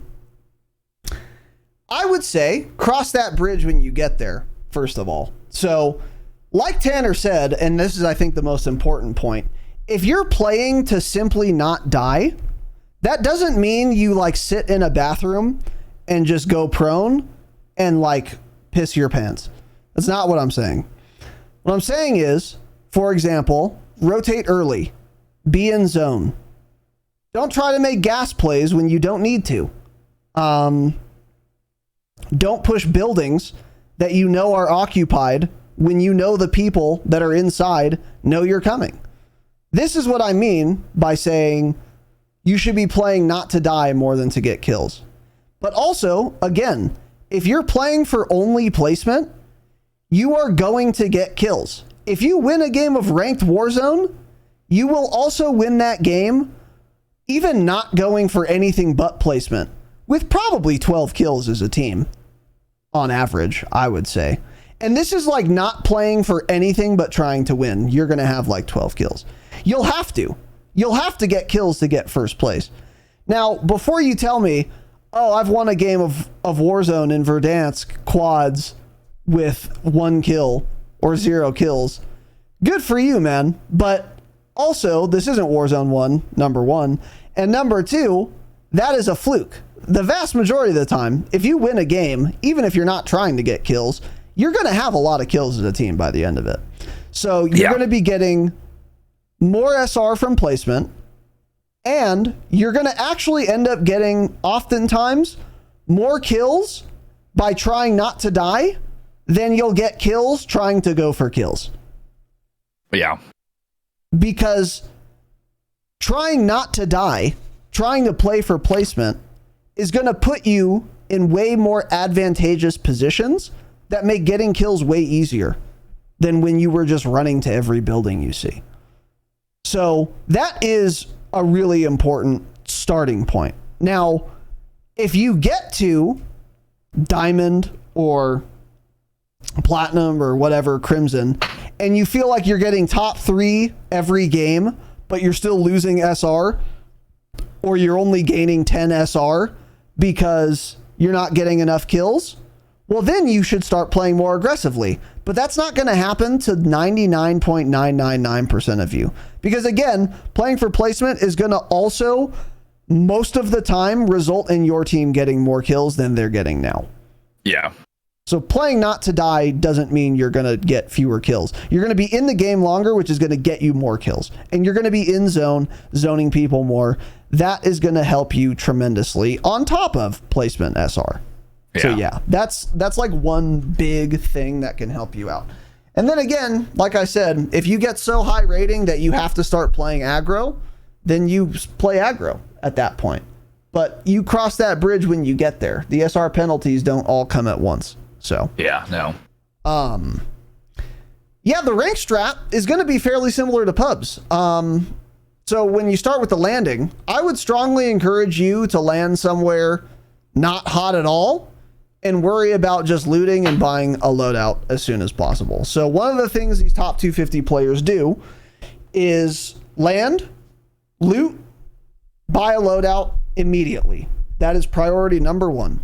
And that's pretty much what all of them are doing. That's not to say they avoid fights off drop, but that is to say that even if they are hot dropping observatory or something, they're killing the 1 or 2 other teams there quickly, and then they're looting and buying a loadout, and they're getting that loadout before the free one drops. Yeah, now, long before, usually before the strongholds even open, they're getting it. Yeah. Yes. Now, for you guys listening, if you're an average or slightly above average, or even well above average, honestly, Warzone player, I do not recommend you opt into hot dropping. It's too random, relying on ground loot, who finds the plates, who finds the gun, who got unlucky enough to not hear the fucking parachute audio when the other teammate who was AFK for a second comes out of the plane 10 seconds later and melees you in the ass and there's no audio. There are too many variables to be hot dropping and for that to be worth it. For what? 3 kills? Like, is that SR worth that massive gamble? Not for the vast majority of you. Yep. I would recommend strongly you drop somewhere that you can loot, and ideally there is not a single other goddamn team beside you.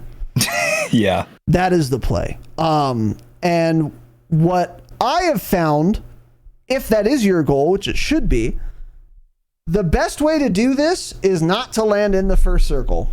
Because pretty much every fucking game of ranked I've played where I think, or any of my teammates think, this is a good spot to loot that's also in the first circle, you're not the only person who thought that, and you're going to have to fight a team off drop, which you don't want to do. You want to have loadout before you start getting in fights. So the only way to drop safely, frankly, is to drop outside a zone somewhere with a balloon so you can get into zone once gas starts coming, or a helicopter, or a vehicle even. It's probably fine also. But you want to land somewhere not hot. You don't want to get in very early gunfights. You want to get in very early looting situations, buy a loadout as quickly as possible, get into zone, and then, or maybe pick up a bounty on your way to zone, and then start getting bounties, start looking for people, start buying UAVs, start popping them. But the only thing you should be focused on right away is buying loading. Yeah, that should be your primary concern early on, is getting a loadout as quickly as possible. Yeah.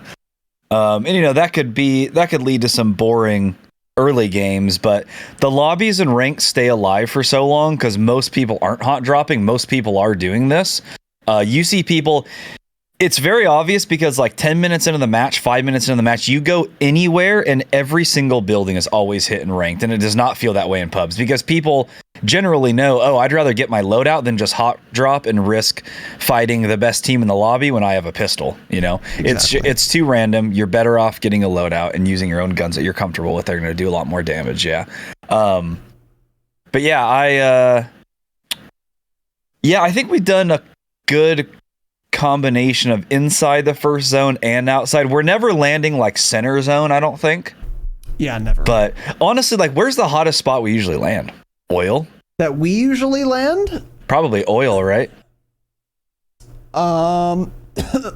I guess we land said city sometimes. That could be a little hot. Said city, probably. Yeah. There's pretty much always someone at said city. Yeah. But that's a little safer because you can avoid people pretty easily there. Yeah, a lot of buildings you can get in. Yeah. Mm-hmm. Get out of the way of them. Yeah. Mm-hmm. And another point that you mentioned also, that's a good one, is that let's say you hot drop and you kill the other team. You find the guns and they don't. And that's all great, but they by the time you've killed the whole team, maybe it's been like a minute or 90 seconds. You're way behind on looting than everyone else who was not hot dropping. And that means you're going to have loadout later than everyone else. And that means you can get third partied by someone who already has loadout and has popped a UAV on you while you're running to the buy station to buy your loadout. So that's another thing too, is that it can be a tremendous waste of time. Because like there are some times where we've dropped somewhere and there's another team and we spend, this is not common, but it's happened, 3-4 minutes fighting one team that we've been fighting since we put our feet on the ground of the desert. Yeah. And then it's like, holy fuck, dude. And we have no money, and we kill them all. And then we have nothing to show for it. Oh, wow. We have 15 SR. Yeah, we got 15 SR. And we have 0 bitches. We have 0 bullets. We have 0 plates. We have $0. And we're just fucked. And I would have rather not gotten a single point of SR and just had a loadout instead. It would have been way better. So that's another thing too, is like you could just waste your time doing it on top of all that. So yeah, that's a good point as well. On the topic of contracts, the only contract I have ever or will ever consider picking up outside of one extenuating circumstance is a bounty.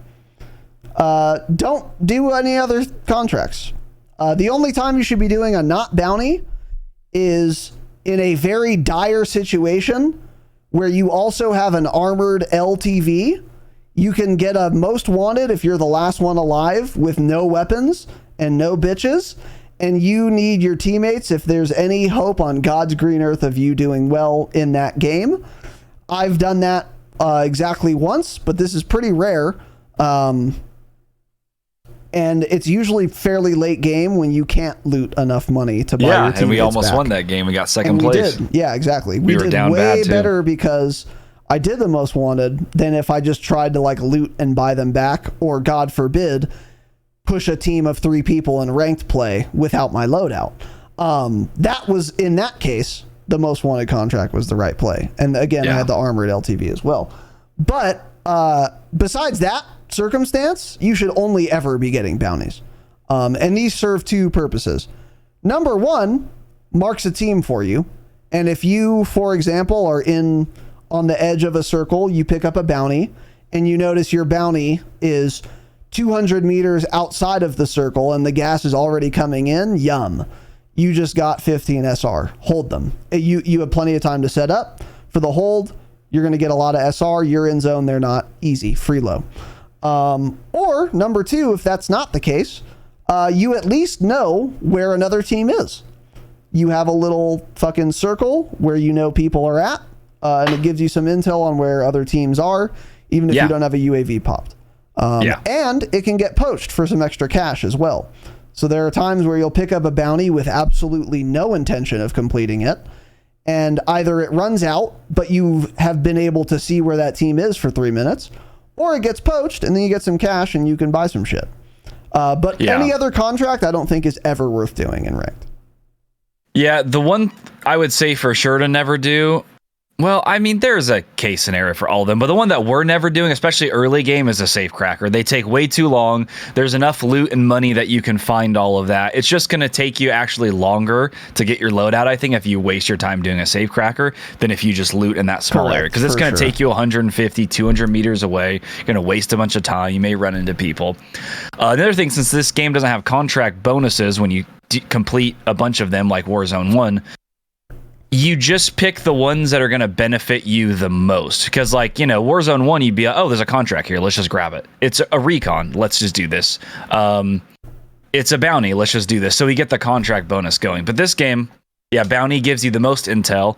The recons can be good, but that was like the biggest thing. One of the biggest things in Warzone 1 was that you got an insane bonus when you'd keep doing them. And since they were so quick and easy to do, you'd get a really good circle peek at where the circle was going to end.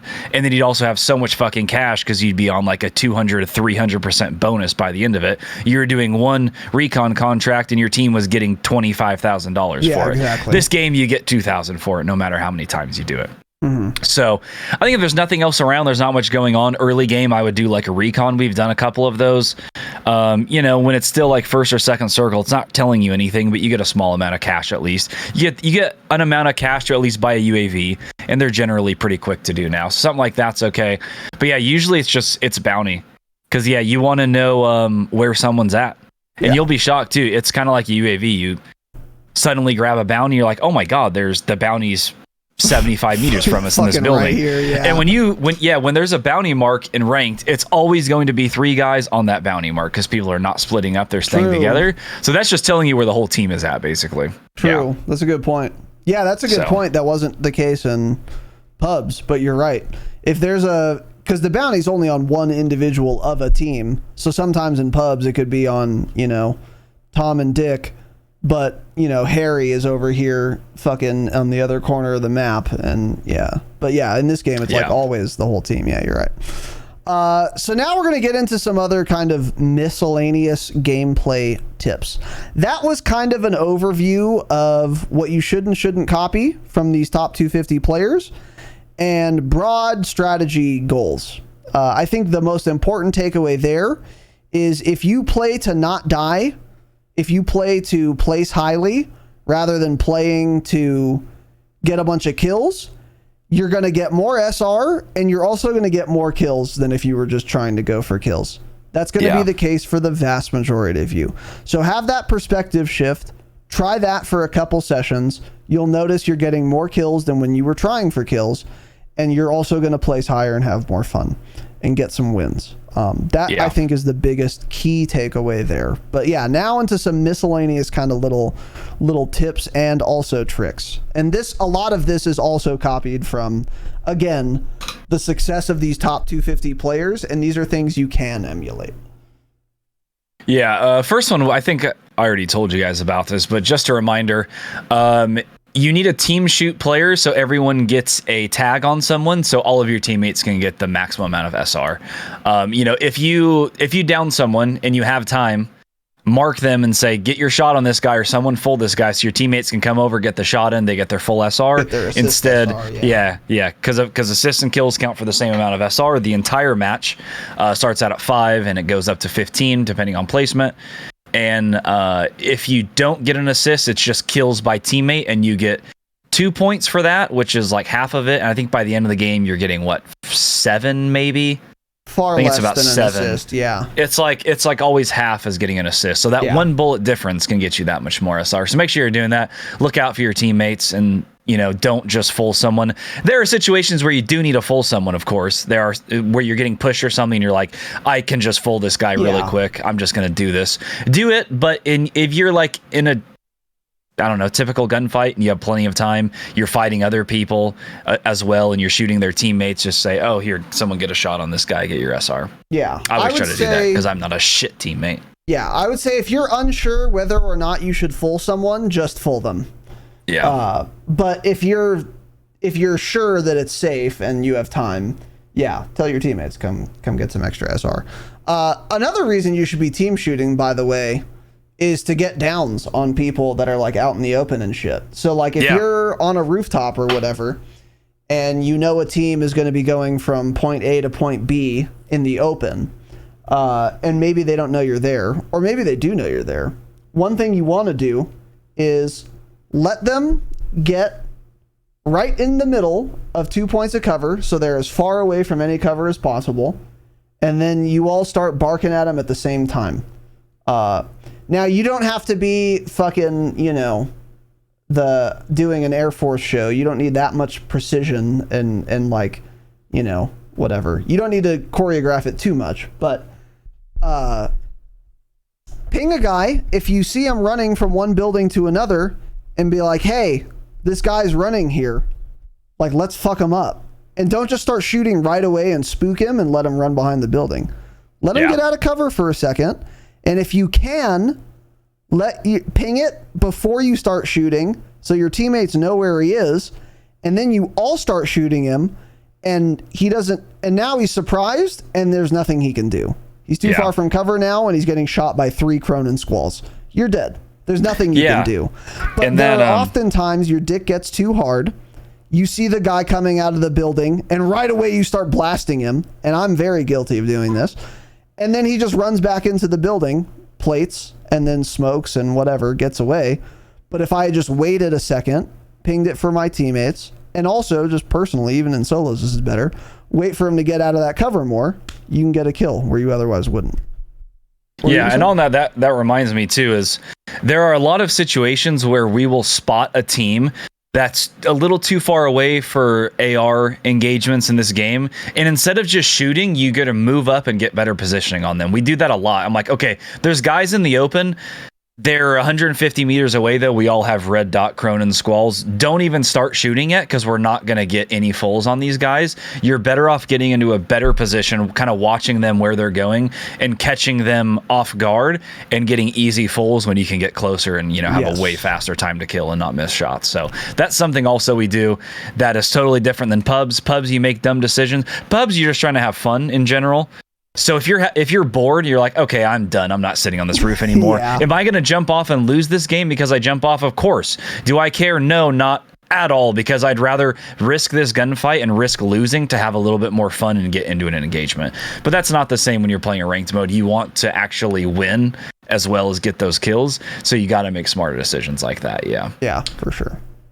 And then the next thing, pretty obvious, but you really have to stick together. It's weird seeing these guys that were all Caldera wager kids that did solo quads. Essentially, they all split, and they would complain about people hand holding. Well, now in Warzone Ranked, you have no choice. Yeah, you really don't. And a lot of that is actually just because of the way the SR system works, because you need to get assists as well in order to gain SR when you're in the top 250. You have to stick together because you all have to be shooting the same guys. So it's funny now watching those guys come from that, complain about people hand-holding into Caldera, to now the number 1, 2, and 3 top ranked players in the world literally running into windows, the same window, one after each other, fighting a team of 3 in there. It's just total opposite of what it used to be and what they would usually complain about. But that's how it has to be. Because you're almost never winning a 1v2 or a 1v3 gunfight on Al Mazrah in a mode like this when people are sticking together. You're just not. So you have to stay very,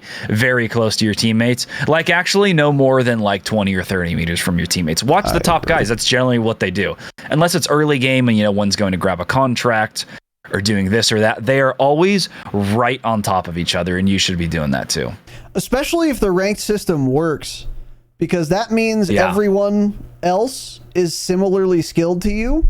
So now you're definitely not winning a 1v3. Yep. Because they're all together. Yeah, the other team is all together. So it doesn't matter if you're the number 1 player in the world.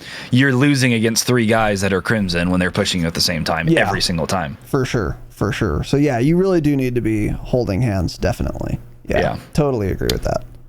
And then, as I was just kind of saying, like the positioning, you really have to focus on it. It's kind of, a lot of it, honestly, it ends up coming naturally. I think you kind of, when you're really playing for placement, you just know when to make a smarter decision. Like, I think a lot of times people tend to overthink it.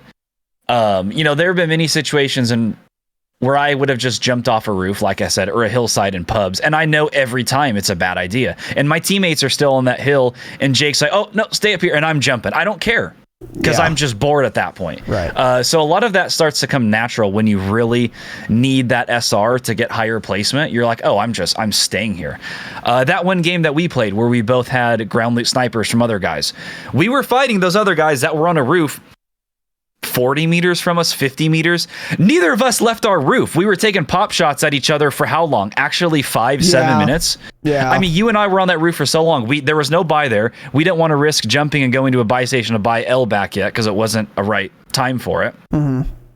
And we were there for so long. And if that was pubs, we would have immediately been off that roof. I would have pushed that staircase of those guys that were all on the roof and probably died to them, maybe got a full or two. But you don't do that in ranked. You have to just know, I'm in a great position. Look at where the zone's coming in. There are going to be a bunch of guys running in because I see the zone's really pulled. We're on the edge of it. So now looking down to my south, all these guys are going to be running up. Oh, it's the cemetery. It's all open. Sure enough, we start looking that way. You see teams fighting. We're third-partying people. We're getting knocks. We're getting downs. We're forcing people to rotate far away instead of coming right to us. And that's what you have to do in ranked when you want to gain the SR, is you really have to focus on stuff like that. And yeah, it ends up honestly coming, it's pretty obvious really, like when to do it and when to not. Pretty much if you're on a roof in zone where this game is going to end, you know, it's 4th circle, 5th circle, simply don't move. Yeah. Stay on that roof. It's simple. Actually that simple. Just don't jump off. Yeah. You need ammo or need loot, need plates. That sucks. Stay there. It doesn't matter. Get the placement points. Yeah. Yeah. Uh-huh. Yeah. And then something else we talked about, but as a reminder, because I still see so many people not do this. When you're on a roof or on a hilltop, before you jump off it and just pull your parachute, dolphin dive straight into pulling your parachute. So do the dolphin dive off a roof, immediately pull your chute. You can get to other roofs that are the same height, that are like 10 feet away, 15 feet away, because your character actually essentially goes higher in the air from where you jumped. When you do a dolphin dive straight into a parachute, you go like a little bit up in the air, you can grab on that ledge on the other side. Or if you do it on a hilltop, you can go way further that way. So that's a great strat too, because there's a lot of in-building fighting in this game. So if you can get to other rooftops where other people may not know that, that's a big little trick to use. Do the dolphin dive off, immediately pull your chute. You'll get to a roof where it's not possible. If you just jump off and pull your chute, you won't make it far enough. Yeah, for sure. And on the topic of positioning, again, rotate early. Don't like keep playing grab ass with a team when gas is coming. You know, we'll do that in pubs and we'll get punished pretty much every time on Moz. But in ranked, just rotate earlier. You know, if gas is coming and you're fighting some team, maybe you feel like you're definitely going to win this fight if you just stay here and stick it out. That might be true, but then you're definitely getting held. Every single time you try to rotate into circle with gas on your back in ranked, someone's going to be holding you. Because in ranked, people know that. You want to be right on the edge of circle, looking out to see if anyone's rotating in. Because if they are, it's a very easy kill for you. And people do this. People hold zone way more in ranked than they do in pubs, which makes it even more impossible to rotate in late. It is not almost ever worth doing rotating in like late to zone. You want to do it as early as you can, and you want to be able to find somewhere on the edge of the next circle a decent little spot to get a bounty contract, find a buy, find a balloon, something that's going to give you some advantage and allow you to not be getting zoned by others in the gas. And likewise, you want to be zoning people as much as you can. You know, if you do rotate early and you do get a nice position on the edge of circle and gas is coming in, take a minute, take 30 seconds, 40 seconds to look at where the gas is coming from. And you might catch a team. You often will, in fact. And then it's free SR because there's nothing they can do, especially in Warzone 2. Like even more than in Warzone 1. The gas kills you quicker. You can't stim through it. You can't like muni, abuse, stim, whatever. Very easy to hold people that are in gas. This is free kills. This is free kills. And that's something... Sorry, go ahead. No, I'm done. That's something else we learned pretty quickly, too, into ranks, especially since people hold buildings a lot more. If you land on the edge of gas or just outside of gas, like we were talking about, in a place that's kind of dead, get a bunch of loot, when you rotate in with a vehicle or a car, there is no point in just getting into the zone. You should actually just drive straight to the middle of the gas so you don't have to worry about anything for a long time, because a lot of people don't do that. And what that can lead to is you being able to hold a bunch of teams 2 or 3 circles later because they're forced to continue rotating in because they made stupid decisions and they were riding the gas the entire time. And that's easy kills and higher placement for you. So, yeah, last time we were playing, we were like, I remember I was flying. We were like, where should we go? What should we do? I'm like, it was like, I don't even think the free loadout had dropped yet. And the center of the zone was Seraph Bay. Yeah, it was when we were playing with L, and you and I were both sniping on that roof. And I'm like, let's just immediately get to the center of zone. And we landed the chopper on the biggest roof in Seraph Bay, and we were on that roof for the next 12, 15 minutes probably. Yeah, and we got second place and gained a healthy amount of SR that game. Yeah. Yeah. We got second place because we were very close. We also had the water, so water endings are a little all over the place. But yeah, we ended up getting second place that game. Yeah. Yeah. So and we get into middle zone. Yeah. If you think it's hard to rotate in normally on mods, it's going to be harder in rank because people are holding buildings more often. It's virtually not possible unless you have a vehicle or a balloon, actually, I would argue. I don't know if I've ever walked I keep forgetting about zone. Balloons, yeah. Balloons are very good now, too. They really do fling you there. Yeah. Yeah, so definitely do not sleep on the balloons, yeah. Yeah. Yeah, for sure.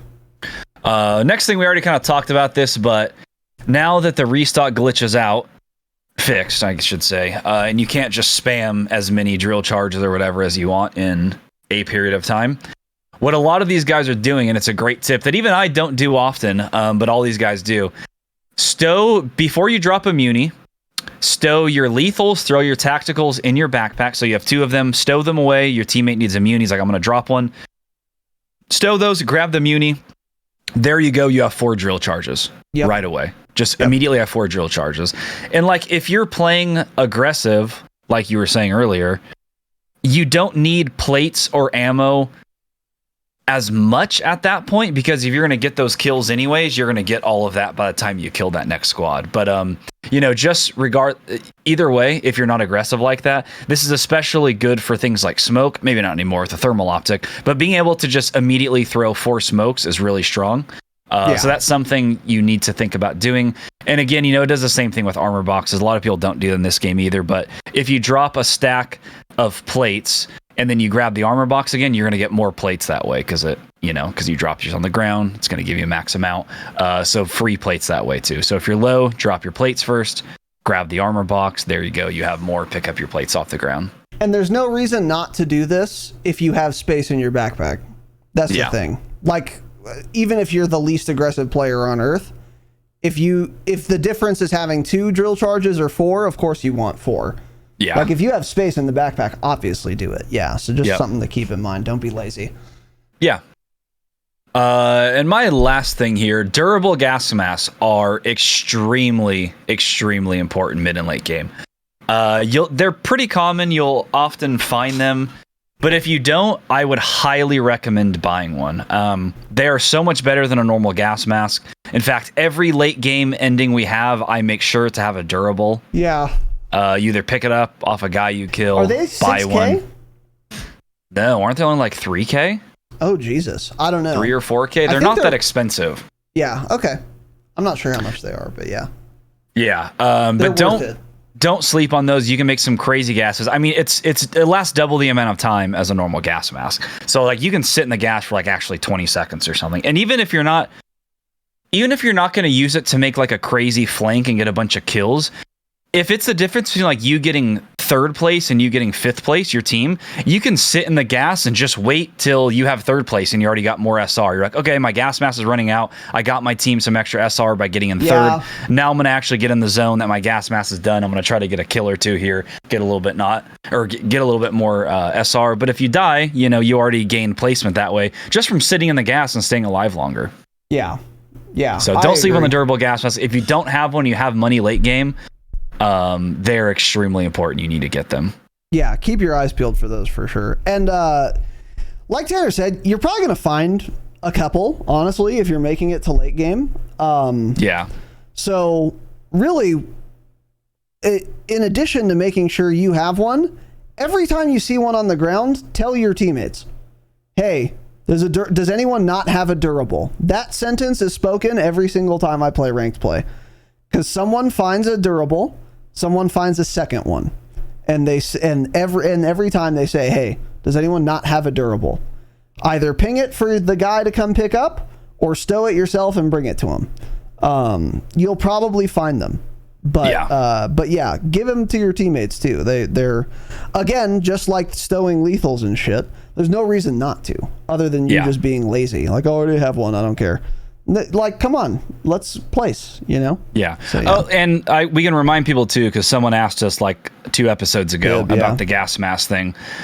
Stowing a gas mask, it will take the same amount of damage and gas as the one on you. So there is no point ever to stow a gas mask other than Raz is 150 meters away, early game.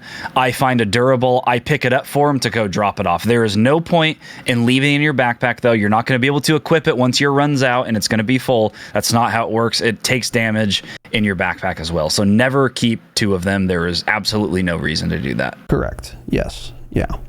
And then last thing on this, these little tips here, is UAVs are really good. Now, I know that everyone's running Ghost. That is true.